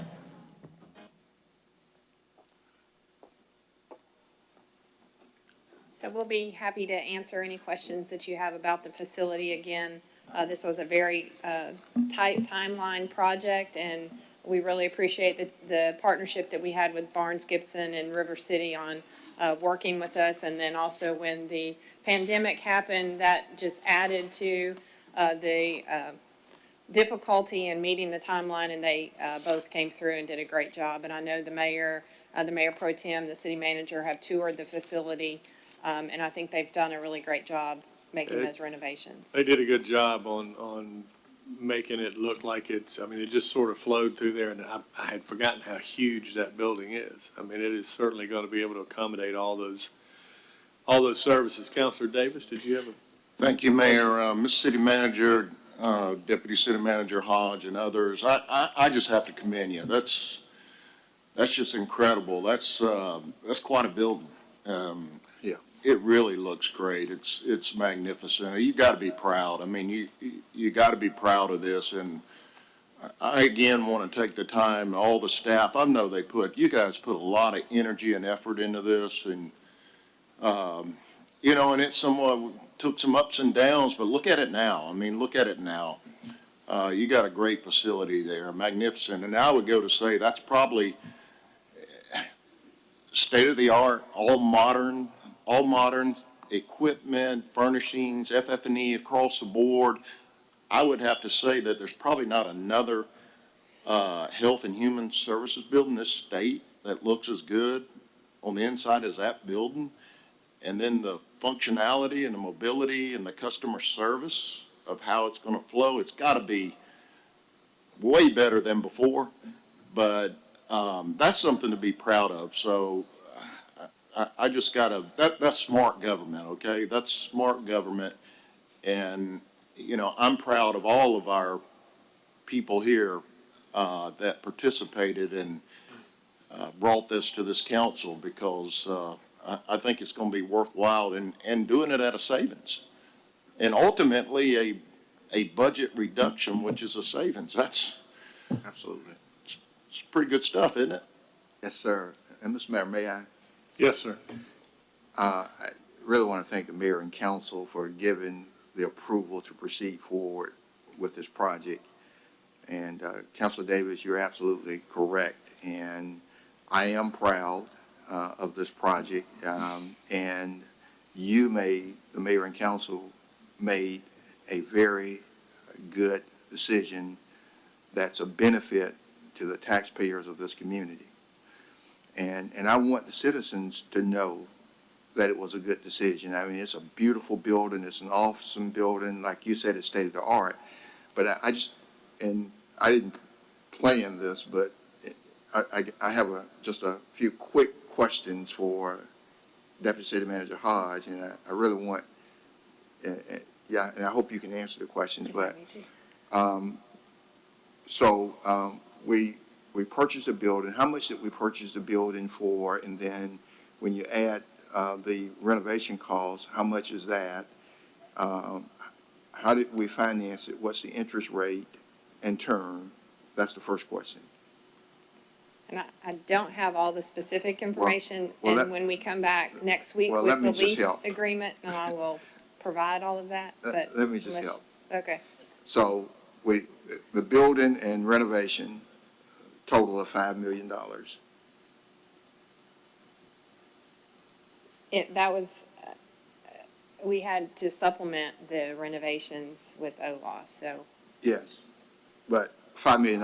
We financed it. We got a 2.04% interest rate That's correct. over a 20-year term. Now, we were paying our current owner rent to the tune of $400,000 a year. Right. We paid the rent for the health department, $400,000 a year. And so the debt service on the $5 million is 310, around 310. $310,000 a year. So the debt service is less than the annual rent payment. And so it's $310,000 a year for 20 years, and we own the building. And so we acquired the building, so we're no longer paying rent. We're paying the debt service of 310 when the rent was 400,000. And so we're able to lease a portion of the space to other components of the health department because we acquired the building. And our rental income is Just under 300,000. just under 300,000. So we saved about 80,000 on rent annually, and we're gaining 300,000 in new revenue. And so there's a revenue component. So at the end of 20 years, not only do we own the building, but we've gained more than 300,000. She'll bring the numbers back. I'm just trying to make a point that it was a smart decision, a good decision, and the citizens will benefit, and we own the building. So I know I didn't prepare her for those questions. I just happened to remember the numbers. But we'll bring back the official numbers and present them to you. But thank you, Mayor and Council, for that good decision. The Health Department people are very, very happy about that new state-of-the-art facility. I mean, you saw the walls, you saw the floors, you saw everything. And then we've got the shuttle. So it was a promise, a commitment made to the mayor and council and the taxpayers, and we are delivering it, and we're doing it on time and on schedule. And I want to commend staff and those who work with us to make it happen, Mayor. It's a good day for the health department and for all of us, for the citizens of Columbus. Well, clearly, it was a good decision, and frankly, it was a little nerve-wracking because we had a pretty compressed time period within which we needed to get all this stuff done. And I think that's what Councilor Davis was alluding to. What a great job the staff did in making sure that that was all done. But to balance both things, one, to make sure we're providing not just adequate but superior service to the citizens of this region, but also to do it in a way that's frugal enough that we've sort of taken control of what our future expenses will be. And it's very difficult to do in government because the system is set up so that it makes it easier for us to lease and to rent and to do things that help hold our operating expense down. But when we have an opportunity to take advantage of a situation like this, it's really a tremendous benefit all the way around for the citizens. So I thank you. Councilor House, did you have something? I do have a couple of quick Yes, sir. questions. Obviously, since Metro is going to start the 1st of July, I assume the health department is going to be ready to operate the 1st of July. Do we know when they're going to stop work at Comer? Because I know it takes some amount of time to move the chairs and the desks. They have started, they have a moving process that they're working on over the last couple weeks, and they're anticipating they'll have a few left at the other facility, but July 1st will be the cutover date. Do they plan to cease work on a certain day, so there'll be like a gap of a week or a day or anything, or do we know? I don't know the answer to that, but when I come back next week, I'll have that information from the health department as well. Okay, But they're moving in as we speak. Yes, sir. They are moving right now. Okay, thanks. Mr. Mayor, if you would please, Mr. Mayor. Yes, ma'am. If you would please recognize Councilor Woodson, who has a question. Yes, Councilor Woodson.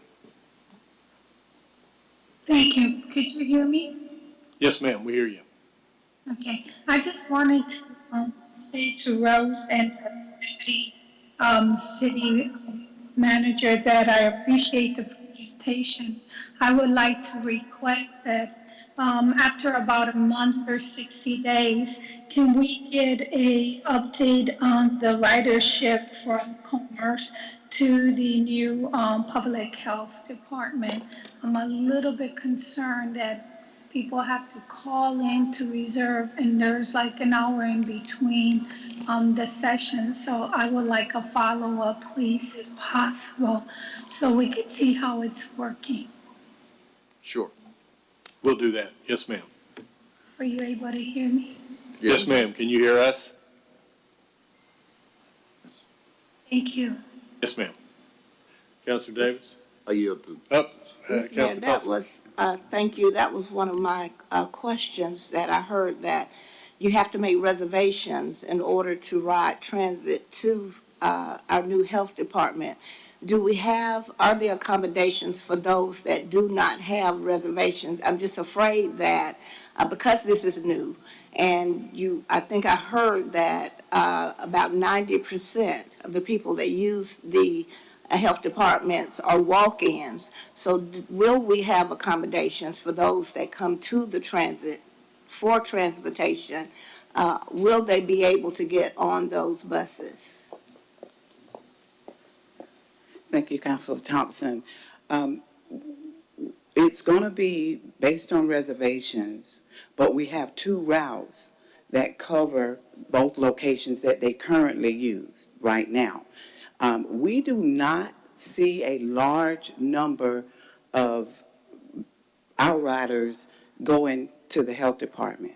Most people apparently drive. We don't have a large number even today, but we have 2 other routes, which is if they don't, for instance, if someone wants the 7:30 trip, they don't have an appointment, we will offer them, if the space is available, on the 8:30 trip. But we will also say you can get the number 9 or the number 10, which is in walking distance. Thank you so much. Thank you. And Mayor, I said when we entered this process that I really don't anticipate a lot of usage of the shuttle. I mean, that's why we wanted to make it demand response, because people, and I'm on the health department board, but people, they ride the bus, they have friends to drop them off, or they drive themselves for the most part. But this shuttle is there and available, and it is on a demand response. And I want you to remember, too, that they operate Dial-A-Ride for persons with disabilities 6 days a week. And the way you get a Dial-A-Ride bus is you call in and you make reservation. Yeah. And so, and this has been a reserve, first call, first serve for Dial-A-Ride, going to dialysis and all of the other things that persons with disabilities need, or places they need to go. But it is a demand response for persons with disabilities that we do every day. And so this health department shuttle is a demand response, and so we would not be asking any more of persons who want this demand response than we have been asking for years of persons with disabilities. And the Deputy City Manager Goodwin behind me is saying, and that's based on federal guidelines, the demand response. So we'll see, and we'll come back as Councilor Woodson has requested and give an update. But I've said to staff over and over again, I know that we're doing all of this, and we're going to make sure that we make this service available. But I do believe I'm going to come back to you when we come back in 30 or 60 days, as Councilor Woodson has requested. And I think that you're going to find that the ridership, even for free demand response, is low because people have their own transportation. Well, and certainly, I think based on the numbers you had originally projected, it is not out of the question that or out of the realm of possibility that we may not fill those shuttles. And obviously, if somebody walks up and did not make a reservation, if there's space available, we'll still get them to the health department. Absolutely. Councilor Davis? Mayor, I just wanted to, I know the city manager started going into the numbers, and I'm still sitting here excited about this deal. I mean, I've seen some good deals, but this is a really good deal, and I just don't think, when you start talking about these numbers, Ms. City Manager, it can get a little complex sometimes, but I'm going to try to put this in layman's term. Yeah. The taxpayers got an awesome deal on this. Yes. I mean, the city bought a discounted building that today, the way it's fixed up, I would put money down today that you get 100% of your money back, but not only that, the city would make the money back make more money if they put the building on the market today. That's right. So that's a good deal. That's an asset that the taxpayers will have from here on out. And to put this in layman's terms, instead of really breaking it down, if you really look at this over 20 years, the taxpayers saved millions on this deal. And that's something that I'm just so excited about the executive administration. That is a really good management decision, and I'm proud of your staff, Mr. City Manager. Thank you. Thank you. All right, any further questions or comments? Thank you, Deputy City Manager Hodge. With that, Mr. Mayor, we're going to move on to integrated waste, commercial building. Got the Assistant Director, Public Works Director, Kyle McGee.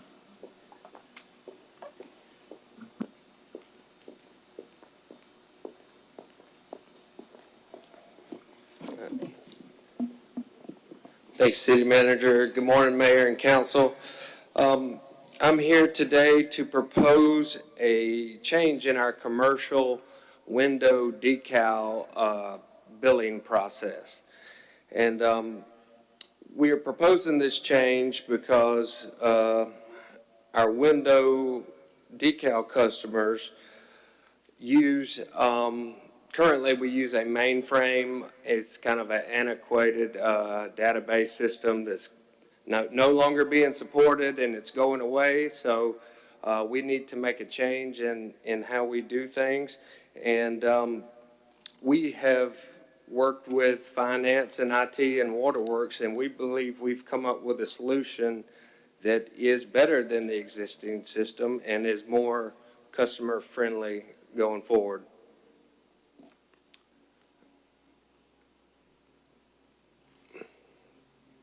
All right.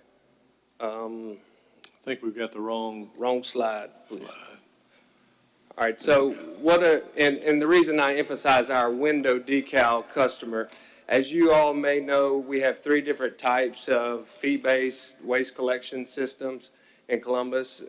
We're all familiar with our residential garbage pickup, which is billed monthly through the Waterworks.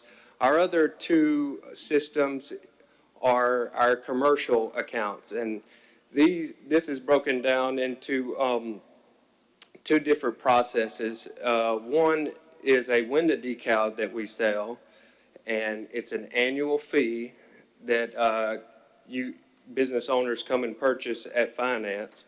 And the other is a program for Uptown Columbus only. It's made up of decal stickers where businesses place stickers on their garbage bags for disposal. And just to be clear, we are not proposing any change to the Uptown decal stickers for the bags at this time. We're only proposing a change for the annual window decal stickers. Next slide, please. So our current process, a business buys an annual pass, and it's $240 a year.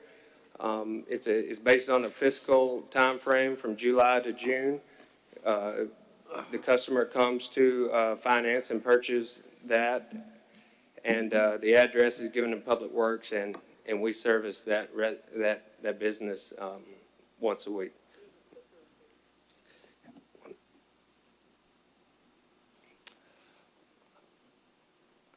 So the proposed change is very simple. Instead of the business coming and purchasing the annual pass, we bill them on their water bill, same as residential. So it will be a monthly billing cycle. Customer can opt out and change to a private hauler if they want at any time. But it would mirror what we do for residential, so there shouldn't be any issues there. So this does, after reviewing the ordinance, it does require an ordinance change in that the ordinance specifies that we do bill annually, but we would change that to monthly. So that would be a change. So the first reading would be June 23rd, and we would have that available to public comment. The second would be July 14th, and hopefully do an adoption on July 14th. At the time of adoption, the notification, we would send notification letters to the 200 commercial customers that we have and let them know of the change and answer any questions. We would follow up with phone calls, and at that point, we would incorporate the data we received from them into the Columbus Waterworks billing process system. So we would like to implement August 1st, and there may be a July to August grace period to make this transaction happen, and we're willing to work with the customers so we can get that taken care of. September, we will follow up to make sure everybody is on track, they're all satisfied, and we'll go from there. Are there any questions? Any questions for Kyle?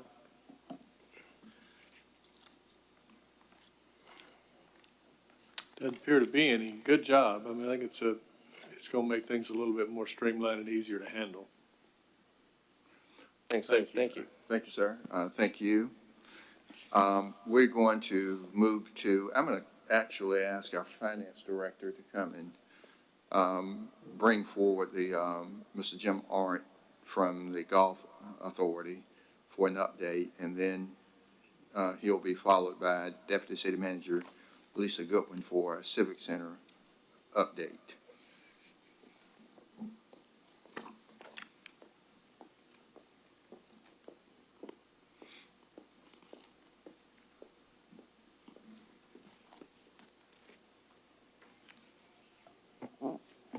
Hello again. So the Golf Authority is here this morning pursuant to Ordinance 13-39, which specifies that if a department or office is expected to exceed their budgeted appropriations, they must come before council and request additional funding. And so the request from the Golf Authority this morning, I've spoken with Jim, and we've kind of looked at the remaining expenditures for Bull Creek. This is specific to Bull Creek. We believe Oxbow Creek will be okay.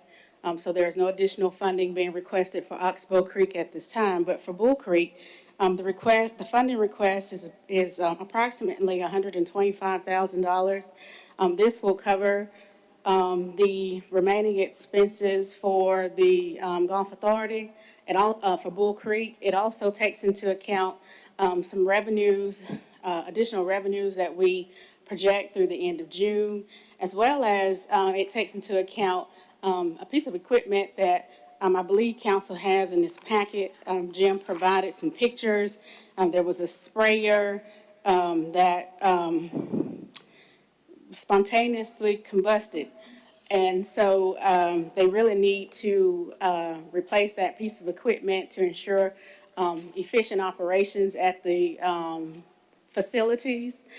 So again, the request is an additional $125,000. And the good news for today with the Golf Authority as well as the Civic Center, with that update being next, is that we anticipated due to COVID-19, the possibility of providing some subsidy to our enterprise funds.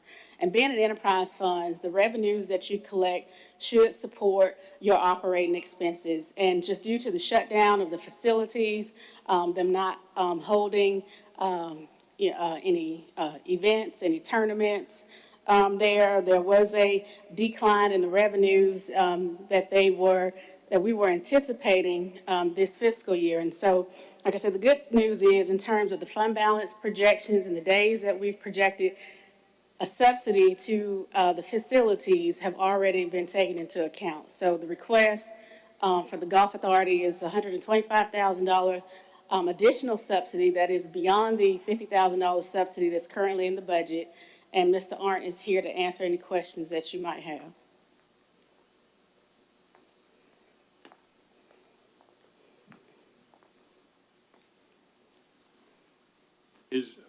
Are there any comments that Mr. Arndt would like to make with regards to this request? Yes, sir. He has actually a PowerPoint, I believe. Just a handout. So please allow him to make his comments.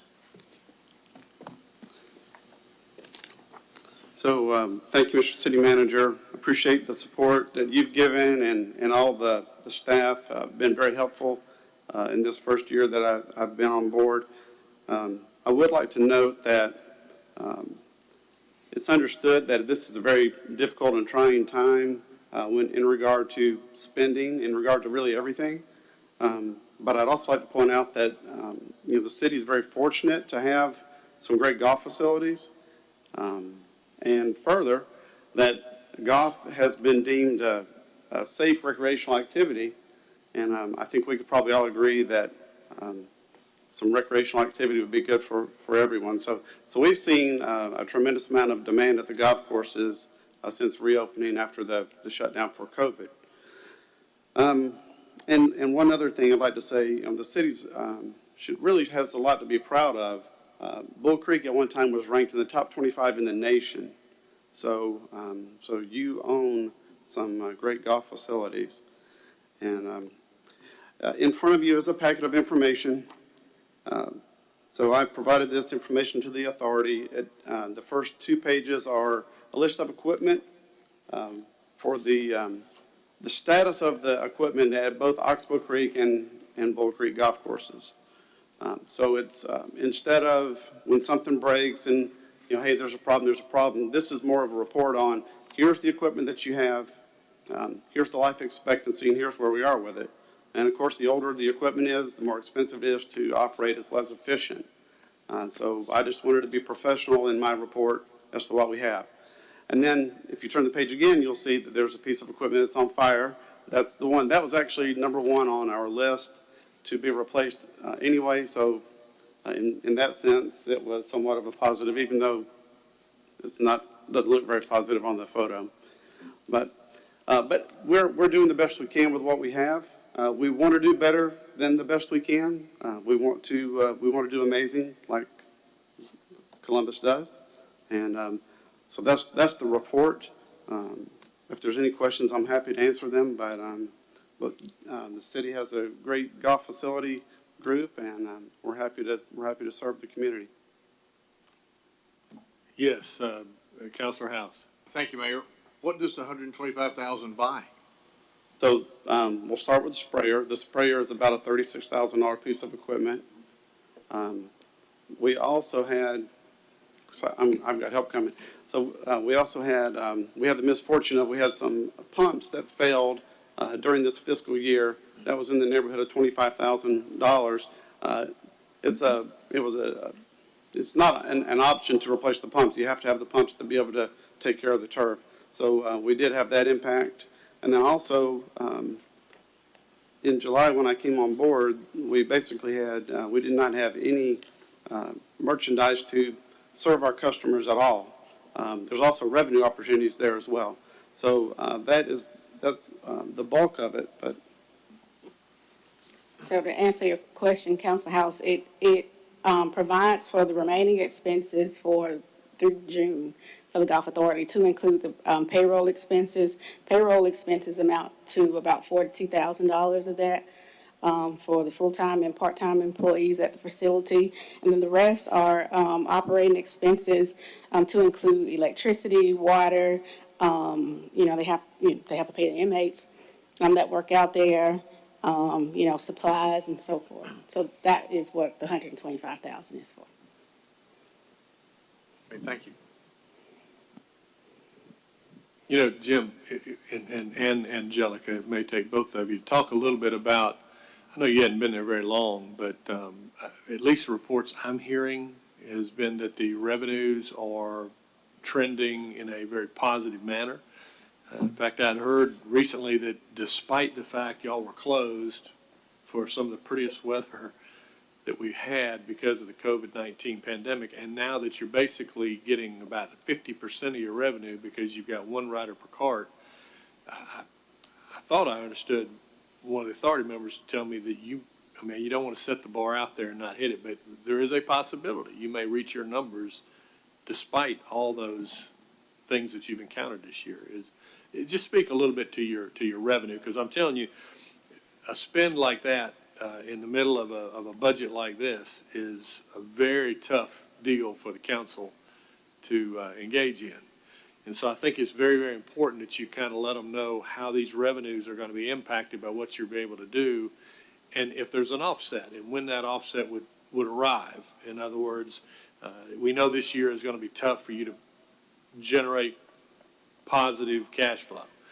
But if you stay on the trends that you seem to have established, can you give us some idea of when you think you will see a positive and be able to actually reinvest back into the course, which hadn't been done in some time? Yes. So the month of May, for example, between Bull Creek and Oxbow Creek, we played over 6,500 rounds of golf. We were one rider per cart, which does put a restriction on being able to serve people with golf carts because our fleet didn't change, so we were restricted there.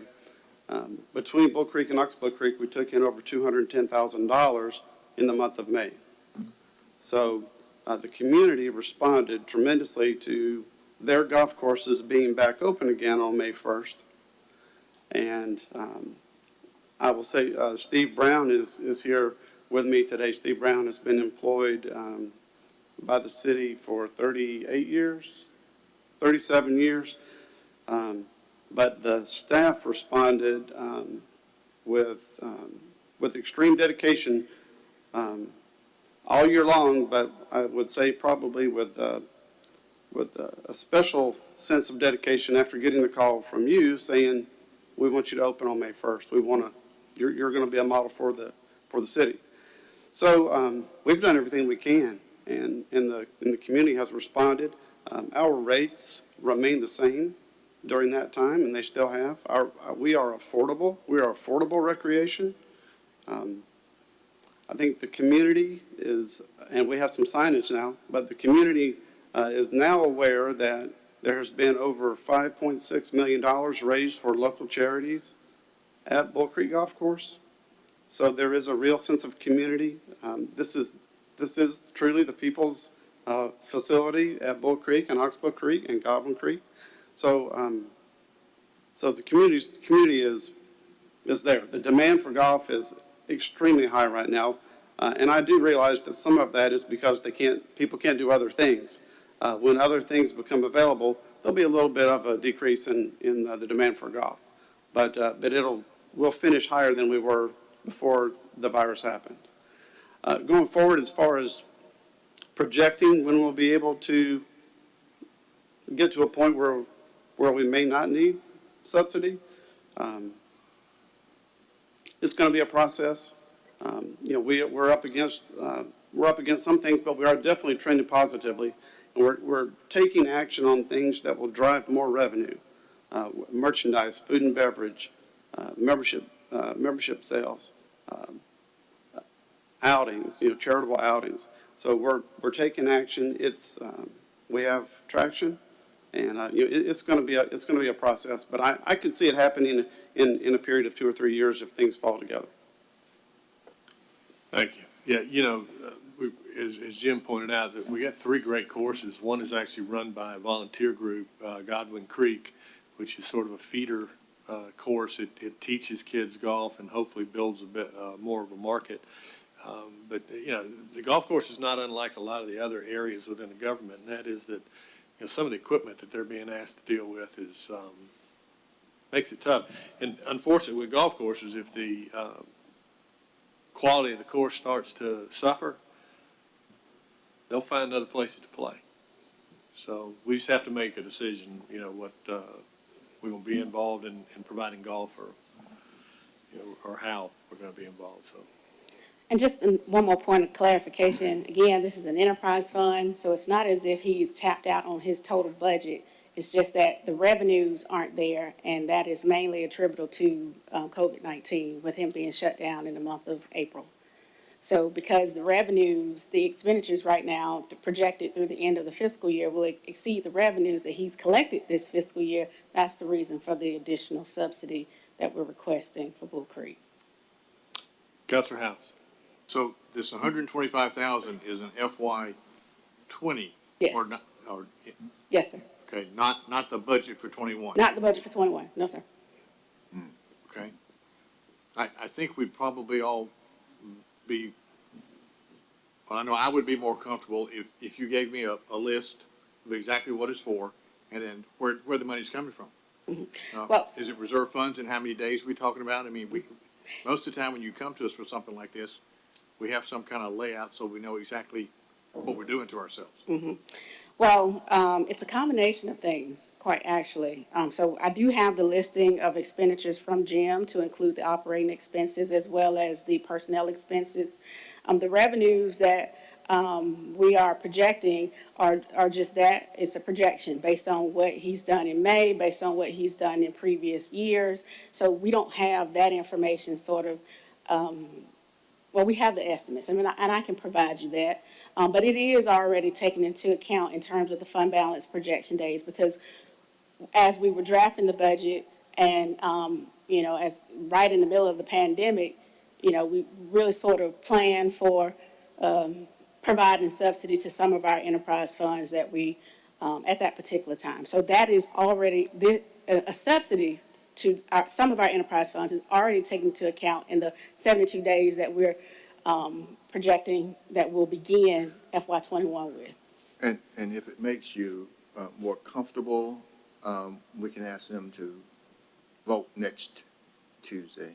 Yeah. We can bring you a breakdown as you've requested, and then next Tuesday you can take action, and this kind of just lays it out for you today, but we can break it down for you. Because it sounds almost like this would be a purchase, that you would present under the purchases. No. So, Well, the equipment, I mean, if you do Well, it, but if it's payroll, that is different. Right. yeah, let us break down the numbers for you, and so you'll have the very specific line items next Tuesday, and then you just vote then. Yeah, we can just do that. That's fine. Councilor Davis. I do have some questions concerned. I think what I'm hearing is, the city manager, is you're going to bring this back, and today there's no action. I would be willing to entertain that. I guess there's a piece of equipment that burned up, right, or you're in need of that. I don't mind making that decision, but as far as the rest of it, personally, I'd like to see a little breakdown and understand a little bit better. The first question I would ask is has management really had an opportunity to look into this a little bit in depth? And the other question, I would just like to understand as far as capital replacement. I know a golf course is maintenance intensive. It's a golf facility is. I would just like to understand as far as the budget that the authority goes by, what is being budgeted for capital replacement and how that is working. Well, I would say, I want to go back to some conversations that we had during the budget process that some of my fellow colleagues brought up. Sometimes I don't see some of these things getting any better as far as needs throughout the government. There's always going to be needs for replacement and capital replacement. That's just stuff just wears out over time, and it's hard to replace. And I know I was having this conversation earlier. I know we've had some challenges over the years, and we've had to really focus on those. So we've had to put some things on the back burner, and knowing that they're eventually going to resurface and have to be addressed. But in overall in this conversation, I think just the opportunity to sit down, to rethink, to consider maybe better ways to do business with what we have. It may take, you know, consolidation or restructuring or things of that nature, but maybe there's a better way to do all this and still be able to take care of some of the needs of the golf course in this case. But I think it's going to, you know, having that conversation of how we're doing things, and we may have to look at it from a different angle. And, you know, maybe it's time to do that in order to focus on some of these needs and to really to get the facilities you have, facilities to another level, a better level. That may have to be done. I mean, everybody may have to sit down at the table and start putting their minds together, figure out, is there a better way to do this and to make it all work. Okay, so again, we'll bring a breakdown back for next meeting, and in the meantime, if there's an emergency need for a piece of equipment, then, you know, I have the authority to do that anyway, so we'll just bring it back next week. Thank you. And we'll do that with, I know the Civic Center is next, but we'll bring back for your vote next week these things. All right, any other questions? Thank you, Ms. Alexander. Mr. Arndt, thank you. Well, thanks Steve Brown, too, for the job he does out there on some of this old equipment. Making that place look as nice as it does is a little bit of magic. Okay, and would you proceed, please? Yes, sir.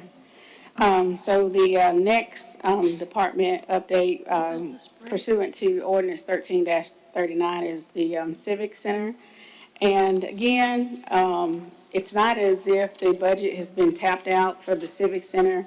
We know largely the expenses that we pay out, we know some of the expenses that we pay out for the Civic Center is to promoters due to ticket sales. And so we have not had those ticket sales, so we have not had those expenses. But we have still had fixed costs. You know, we still have to turn the lights on at the facility and, you know, have the water running and so forth. And so it's all about the revenues. And although, again, we don't have those ticket sales and those expenses related to that, we do receive other revenues from the events that we hold.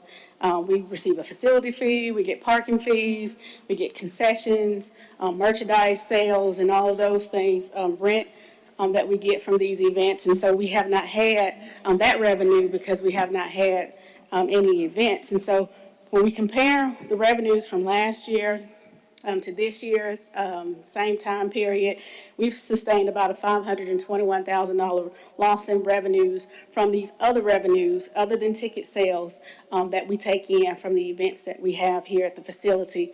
And so that, in addition to hotel motel taxes, that being down, again, we've sustained revenue losses of about $600,000. And so that is what we're asking for the Civic Center.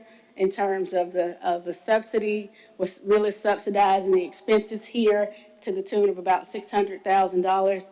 Again, this money has already been taken into consideration in terms of the fund balance, where we'll end up with FY20 and where we're beginning FY21. So Deputy City Manager Lisa Goodwin is still in place currently as the interim director of the Civic Center. And she's here to answer any questions that you might have. But again, we'll bring back, I have, you know, some information. I want to make sure that I receive from the Deputy City Manager concerning the revenues and so forth, but I'll bring it back to include a breakdown of those expenses as well. But you indicate that this has already been considered both for Gulf Authority and Civic Center in the fund balance? Yes. So it's not going to change the fund It balance? won't change the fund balance. From what you presented because you had considered this? That's correct. Okay. And I actually estimated a little bit more than what we're asking for, so it'll help us in the end. Okay. Any other questions from Ms. Deputy City Manager Goodman or Ms. Alexander? Anything? Unless you have questions. Well, of course, we're coming back next week. I don't see any. Okay, with that, we're going to move on to,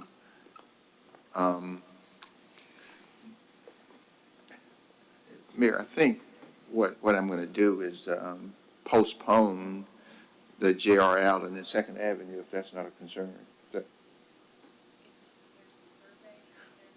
Well, we want them to, so we will have it. I was just, because of the number around. Yeah, we the should, room, I guess we can go ahead and announce, we really can't take any more votes, any action as a council, because these open meetings legislation requires that in order for Councilor Woodson's vote to be counted, there has to be a physical quorum, and right now we don't have that. So we'll get through my agenda, Mayor. I'll go ahead and have the IT director to come forward. And then I believe the J.R. Allen and the Second Avenue will be brief. So we'll go ahead and get it done.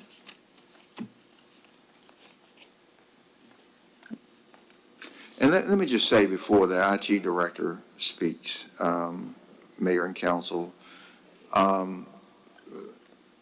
there are certain questions because of IT security that, if asked, we will not answer here.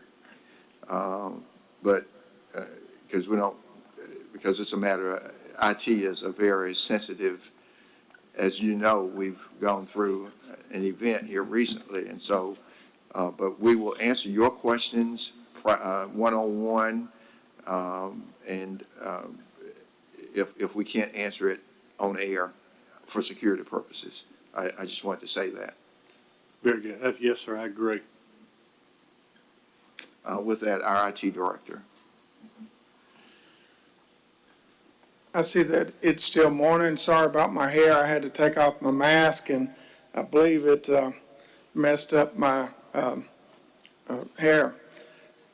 What I want to do, and I'm waiting on the presentation to come up, is go over a technology update on really three things. One is the ransomware update. Second would be the remote workforce. And then third would be the legacy systems. And the first one and last one really go together, but I had them separated because you'll see how it segues in. First, with the ransomware update, as you know, that on May 26, approximately 7 p.m., a ransomware event was initiated on the CCG network. And in our investigation, it suggested that the event initiated on a vendor machine that was not managed by information technology. And as you know, we have vendors that do business with the city. Some of them have been here many years, and the event actually initiated on a vendor machine, and we're investigating how to prevent that kind of intrusion in the future. One thing I like to do too when I start a security presentation is we have hundreds of attempts on our network really all the time. And it seems that when I give a speech to council on security, it emboldens people to hit us a little bit more. So I expect an uptick today, tomorrow, and probably the next week while we rebroadcast this for people looking at our network. But within approximately 30 minutes, information technology had shut down the attack location. So between our automated and non-automated events, we had completely shut down the location.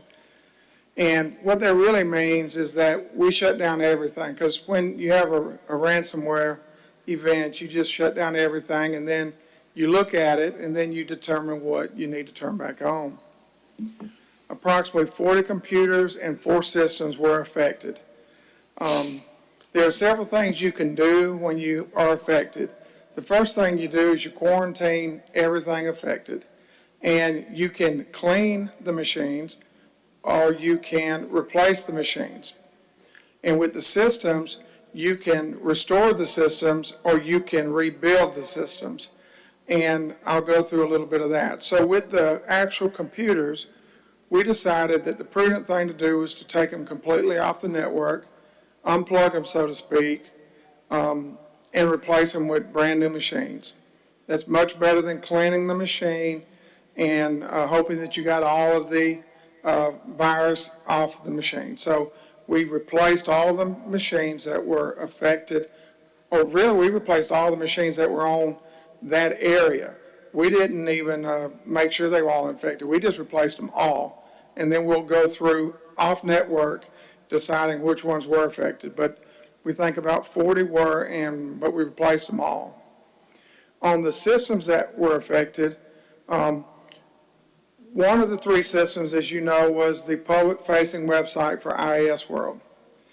IAS World, we actually restored the main system. So that's been running for about 2 weeks. And that's the system tax assessor and tax commissioner use. So internal to the city, that system has been up. But it was decided with the vendor that we should rebuild the public-facing website. Several reasons, but one of the reasons is as a public-facing, you want to make sure that you get everything right before you put something public-facing back out there after you were hit with attempted ransomware. So the public-facing website, I know that's what we've been getting beat up on, and I feel the strain and pain too. It took hours, in the neighborhood of 18 to 20 hours to restore IAS World. That's the main system. And the rebuild has taken a little bit longer than I had anticipated. And we are in the process to make sure that when or if an event like this happens again, that we can restore public-facing stuff much faster. So I do understand it's been 3 weeks. I know it took Atlanta like 6 months. But we do expect, and I'll go through the process of what we've done, but we do expect, and I'm going out on a little limb here, but we do expect that per our initial assessment that sometime this week the public website would be back up. So what we did with the public website is the first week we analyzed everything that went on. So we didn't really turn it back on, didn't attempt to turn it back on, didn't do anything with it. Then the next week we helped the vendor rebuild the system. And this week, we've been in the process in the testing phase, so it's on a test network. We're testing the servers. So we're testing the site. The tax assessor, the tax commissioner is looking at the site. We believe it's very close to going live at about 95%. But the tax assessor wants to be sure that any information that someone would need would not only be accurate, but would be timely. So unfortunately, this event happened during a time when people really need to use the public face, but it is actually in the test environment. The tax assessor, even during this meeting, I've gotten emails from the tax assessor's office stating that they feel more comfortable with what's going on, and from the vendor that's helping rebuild the site. And I do feel that that site will be back on this week. There'll be a few functions that won't be available, but the things that people would need to do their appeals and stuff or to do real estate transactions should all be there. And that's really what we're looking for approval from the tax assessor to go from from test environment where we've tested security and usability to put it back into production. So that's really the one I wanted to talk the most on. But I did want everyone to know, in abundance of caution, all computers in the affected location have been replaced. So we didn't take any chances. We didn't go to the point of saying, let's see if it was affected. We just took them offline, and we're going to look at them at our leisure moving forward. So we replaced all of those machines, and those are back up.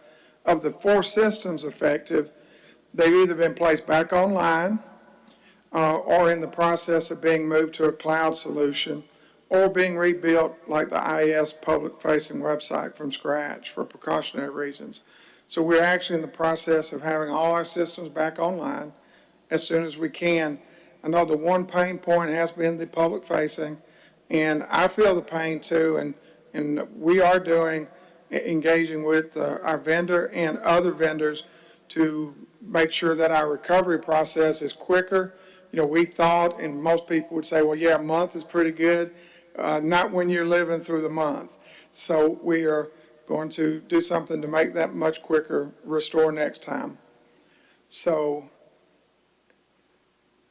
we also had a call with the FBI, several calls as a matter of fact, and the security agent commended the CCG staff for containing and mitigating the event. This is that really the good job was done by shutting it down very, very quickly. Because you don't want an event like that to just drag on for days and weeks.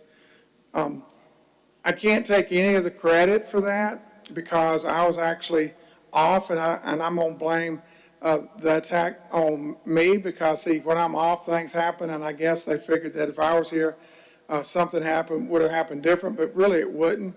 We have a great assistant director and a great management team, and they just followed the plan, shut everything off, turned everything off, and then turned it back on if it as appropriate.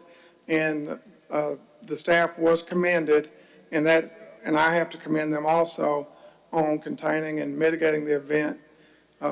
And we did talk to, like I said, the FBI security agent several times. We're also a member of an organization called MS Isaac, which is a fairly sponsored cybersecurity organization. It also is part of the Election Security Association. And we talk with them, and we've given them the information, and they're helping analyze. We've engaged our existing vendor partners to review all our security procedures, and anywhere we find where we could have done better with response, or where we could have not spent time, that we did spend time, that we could ignore to make things go faster, we're looking, and we will be updating that. We update our 3- and 5-year plan. We will have a 3-year plan updated by this December, ready to go January. We continue to run security appliances to scan the network. We do that all the time, but we've actually put in a second layer. We have more than one layer, but we put in an additional layer to help scan. And so far we've shown or nothing new's been discovered. So in other words, where it was contained, it was contained. PowerPoint, did it go away? We expect a full report to be completed at the end of July. The reason that it takes a little bit longer is we have to run our analysis on the network for weeks after the event so that we can check all traffic coming in and out. And then we can do a full analysis of the before, and then we can let everyone know, yeah, the network is clear, and we don't expect, and we do not expect any further machines to be affected or systems to be affected at this time. So we will have a full report end of July. Some of that will be at a public meeting, and if you'd like the full report, we can do that in an executive session. Remote workforce, I know everybody's been interested in that. This is one of the things that scares me a lot because, like I said, with the ransomware being initiated on a vendor machine, it's just like if you were a remote workforce. But we do have a lot of security in place for that also, but it still makes me nervous when we have people out coming into the network remote, but most of our systems they work on, as you know, IAS World is a web-based system. The Advantage 360 is a web-hosted system, and those systems don't require you, the HR finance payroll system doesn't require you get on network, so that's got a different layer of security too. But the mayor and city manager's office, and I apologize for the has, I believe my wife told me this morning that should be in have. So the mayor's office and city manager's office have been working remotely when appropriate. The council meetings, as you know, are held remotely or live streamed, even if they're held in person like today, and we've been able to live stream counselors into the meeting. Our budget hearings have been held remotely. The courts are live streaming their jail pleas, and some of them, I believe, are doing actual court cases live streaming, but that's up to the individual courts, and we've been assisting with that. And many of the departments are working remotely and just want, as the city manager said, as we continue to social distance, we want to keep that in place until such a time that it's deemed not to be needed. During the pandemic, though, all the departments have remained operational. We haven't had any department not be able to do their job because they were remote. The biggest challenge, again, and you've heard this, was the learning curve for new technologies. Although, and it says non-IT staff, but the truth is the biggest challenge for all staff is the learning curve. Because some of the things we brought in, we thought we knew them, but then the more people use them, they ask us questions about them, and now we know even more about them. So the video conferencing and all the other things. So, but our biggest challenge has been the learning curve, and then information technologies. Really biggest challenge during the whole thing is our staffing model, because we have a mainframe, and you heard the Assistant Director of Public Works speak that his system needs to come off the mainframe, and we're very glad to be working with him.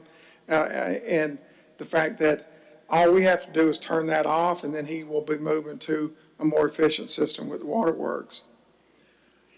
The legacy systems, and that brings up the legacy system. So we're moving forward with the court public safety systems that's on the mainframe.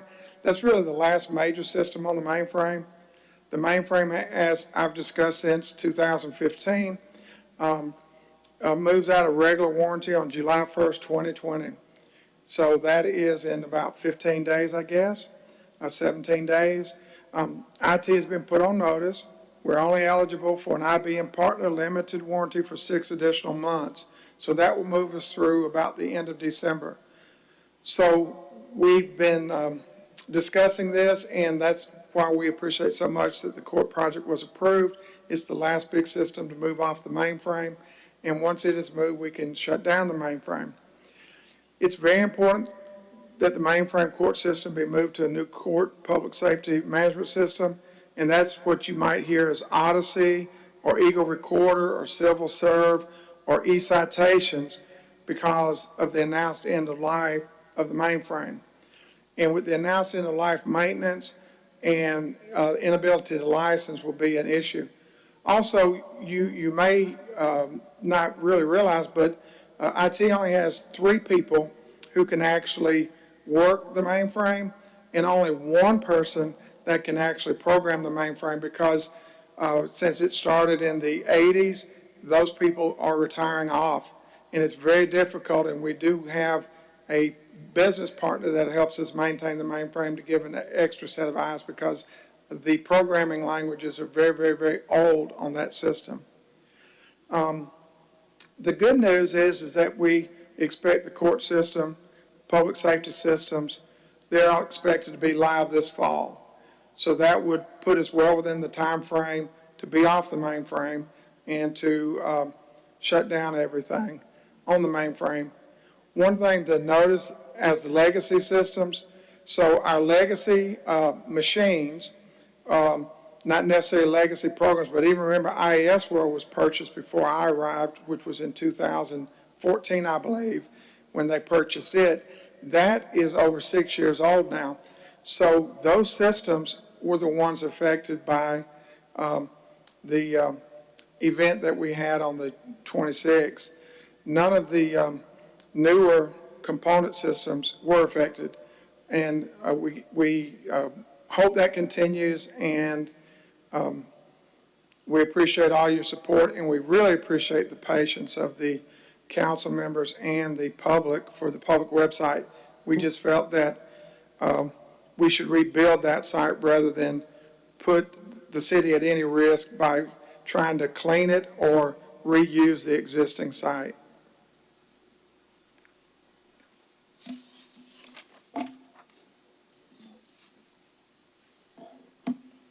Any questions for the IT director? I got one. Mr. Mayor Pro Tem? Thank you, Mayor. Forrest, if you covered this, I missed it. Received a couple of calls about the system that the realtors and those utilizing land or want to do research on. Do you know when that system will be back up? I think that it will be back up this week, and I'm hopeful that it'll be back up in the next couple of days.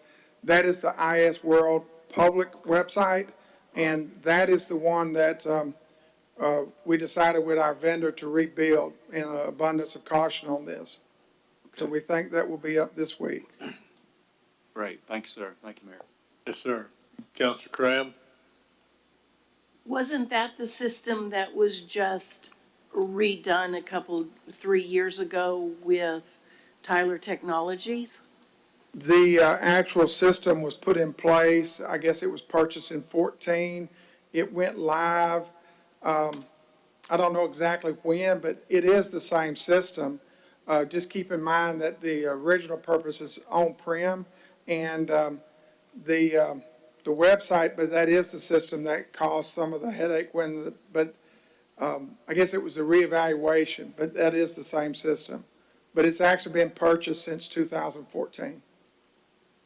So that's a fairly new system and we're rebuilding it? We're only rebuilding the web component. The actual system the tax assessor and tax commissioner's office uses is actually functional and was functional the next week. We restored that. So there's two components to the system. It's what the business office uses and then what the public can see. The part the public can see, since it's public facing, is what we're rebuilding. You're doing a great job getting everything back online and getting everything, but as a realtor, I am concerned about that one. And as someone who helped a lot of people with appeals 3 years ago, and I'm starting to get calls, I am concerned about how this is going to affect the appeal process. Because we can't get into that system and find comps. And if we have to call the tax assessor's office, that bogs them down. I've talked to some people about maybe extending the appeal process, but then I've heard that affects the digest when the digest is accepted. So this isn't a good situation for the appeal process either. No, this was probably the worst time of year we could have a system like that go down. And like I said, typically you would get your systems back up within a month, but we've discovered that's not acceptable. And in the future, we're working to make sure that we would not be down more than a week. But we were going by regular practice, best practice, but when it's actually in the appeal season, it is obvious that the 3-week period that it's taken is too long. Well, my recommendation to the citizens is that you complete your appeal based on what you feel is a reasonable amount that you should be paying, and then we correct and do the comps, and we do all of that on the back end so that your appeals get in and you're not kicked out. Thank you, ma'am. Any further questions?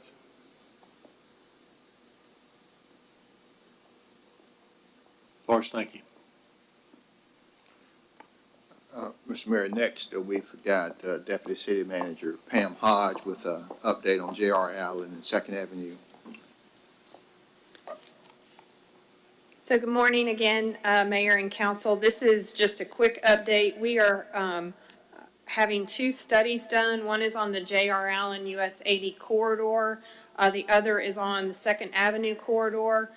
Director Rick Jones is not able to be here today to present, so I'm presenting on his behalf. But we want to make sure that the citizens are aware of the study that's going on, and their feedback is very important related to this study. So I have a quick PowerPoint presentation, and then I have about a 5-minute video on each one that kind of walks through what the corridor studies are about, and seeking input from the citizens. If you go on to the city's website under the planning department, this is the link for the J.R. Allen study. What's included in that study is a website it will take you to. There's all kinds of information included on that website. It's got the overview, there's a video, a survey, there's interactive maps that we ask citizens to provide that feedback. We're not able to have the normal public hearing process, so this is kind of a virtual public hearing. A lot of contact information on there if there's any questions.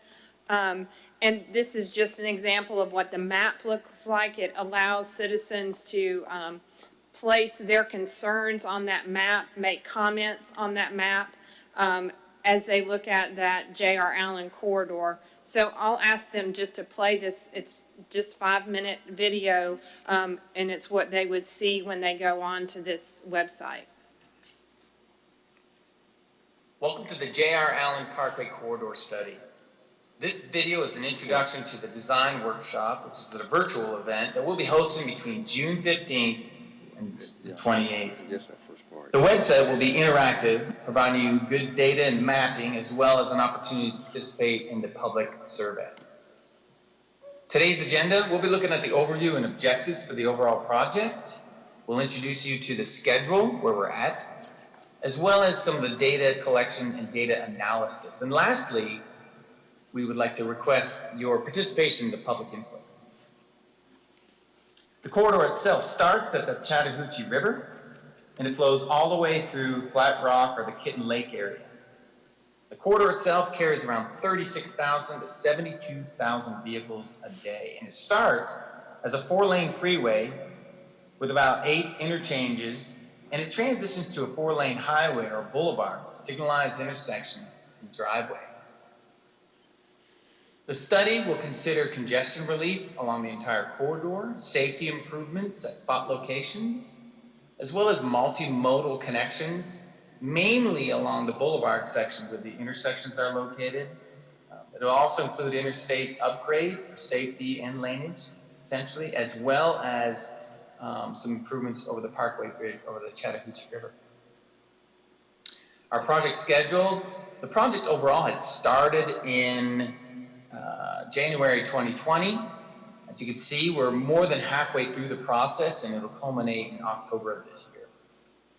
Data analysis, we've looked at traffic counts and analysis. We looked at congestion assessment along key segments of the corridor, and crash data analysis. In fact, this is a snapshot of the area where the ramp terminal starts at Manchester Expressway. You can see the spillback problems that are causing along and backing up into the parkway during peak hour congestion.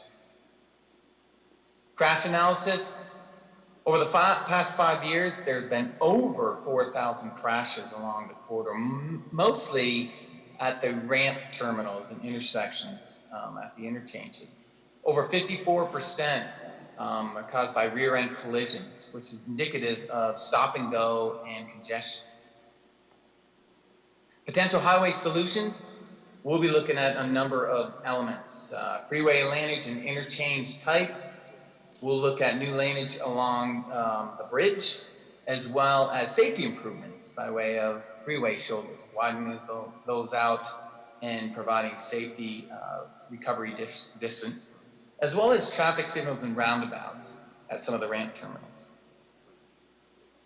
Multimodal solutions will include elements along primarily the boulevard or highway section that has the signalized intersections, and they'll include sidewalk, closing the gaps on the sidewalks, crosswalks, ADA compliance, multi-use path, as well as bicycle amenities and bus stop facilities. Next steps. Well, Today, we're asking your help. We need to identify a list of improvement options. We will evaluate those improvements against each other, see how effective they are. We'll develop a list of preferred improvement options, and we'll provide that list to you in a virtual or face-to-face meeting, public meeting, from September 14th through the 27th. So more to come on that end. Last but not least, please join us and visit our website, jrallenparkwaystudy.com, where you'll be able to identify some issues and problem areas and potential solutions, and also take a brief survey. You'll see on the bottom right-hand corner, there's our contact information. Our project manager, Rick Jones, there's his telephone number and email, or you can contact Linda Temples, and there's her contact information as well. As always, this project is being sponsored by the Columbus Consolidated Government, so we'd love to hear from you. So stay safe, and we look forward to working with you.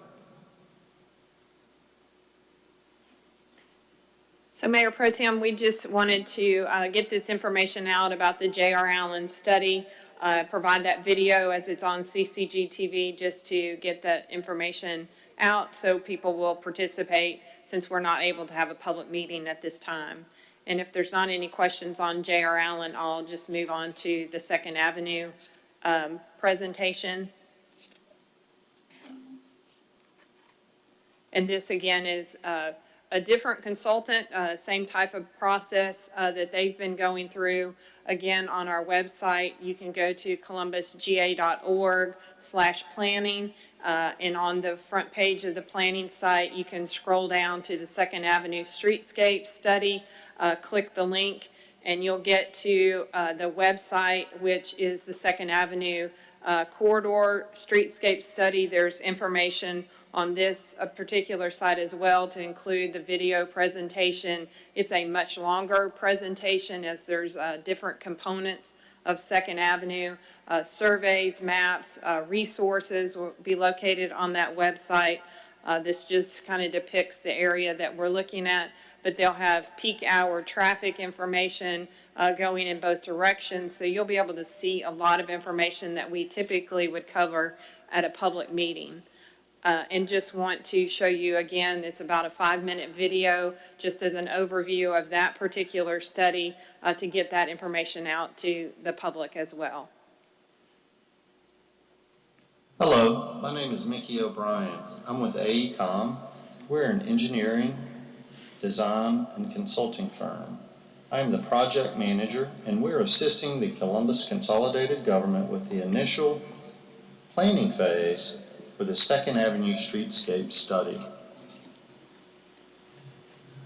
The purpose of this planning study is to develop a new vision for Second Avenue and to improve the aesthetic appeal and the functionality of the road for all users.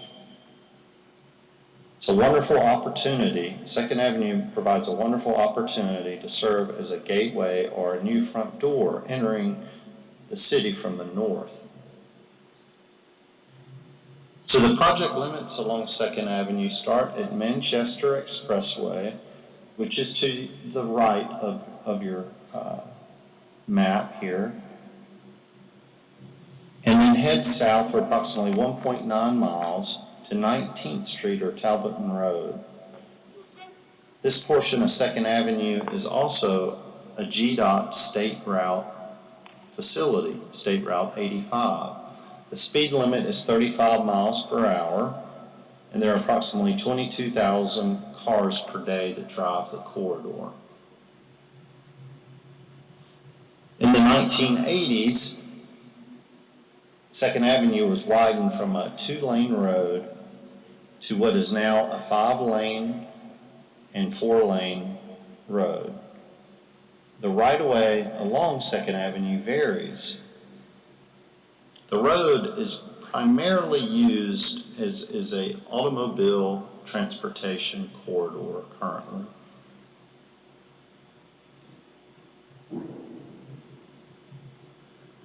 So when we work on a streetscape project, we like to understand what makes a place special. The city of Columbus is unique in that it has a rich cultural and natural resources.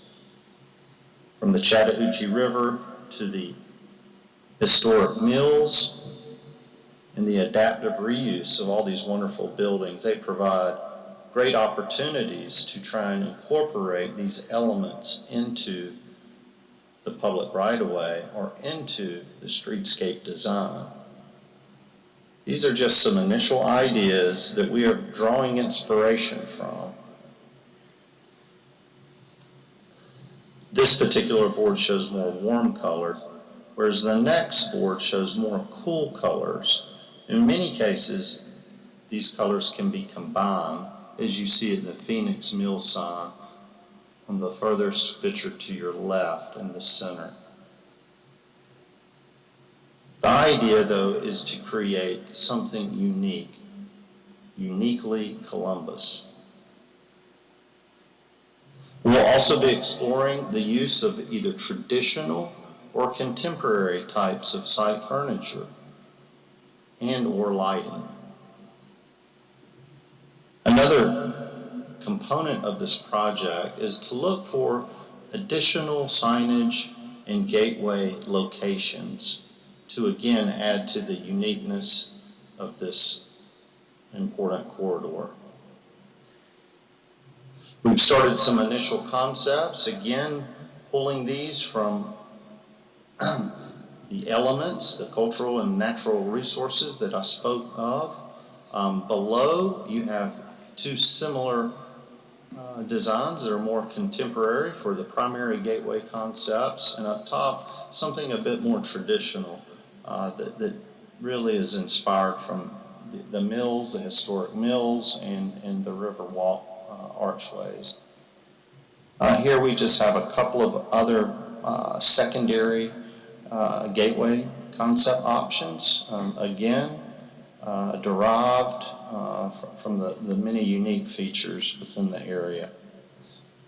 So the next steps, we received stakeholder and public input from June 1st through June 15th. We'll develop a concept layout building from that information we've received for 2nd Avenue. We'll conduct a second stakeholder public input meeting to present our recommendations. We'll address comments from city staff, stakeholders, and the public input process. And then we'll prepare a final scoping document for presentation to the mayor and council in fall of 2020. So with that, we thank you for your time, your input, and we look forward to setting the stage for the future for 2nd Avenue. Thank you. So thank you for the opportunity just to provide this information to the public. Both of the surveys will be available through the end of June. So we'll be coming back to you with those recommendations and a presentation this fall. So thank you very much. Thank you. Thank you, Deputy City Manager. Any questions? Mayor Okay. Pro Tem, That concludes that your... concludes my agenda. Okay. Thank you, Mr. City Manager. Madam Clerk? Yes, thank you, Mr. Mayor Pro Tem. For the clerk's agenda, I did just want to bring up one item. The Planning Advisory Commission, Councilor Barnes is nominating Gloria Thomas for the seat of Michael Greenblatt. Did want to bring to the council's attention that there are no women currently serving on this board, and we will bring that back next week for a vote. Okay. Thank you. That's all I have, Mr. Mayor Pro Tem, to present today. All right. Since we do not have a quorum at this point, there are no votes that we can take, so we will carry your agenda over to the next meeting. Any further business to come before the council? Do I hear a motion to adjourn? Well, I guess we can't. Mr. Mayor Pro Tem, I believe you can just declare that the meeting is adjourned since we don't have a quorum. That's correct. You can always take up a motion to adjourn. So we can vote to adjourn? Well, you can just take it up or you can announce we are adjourned. We are adjourned. Thank you.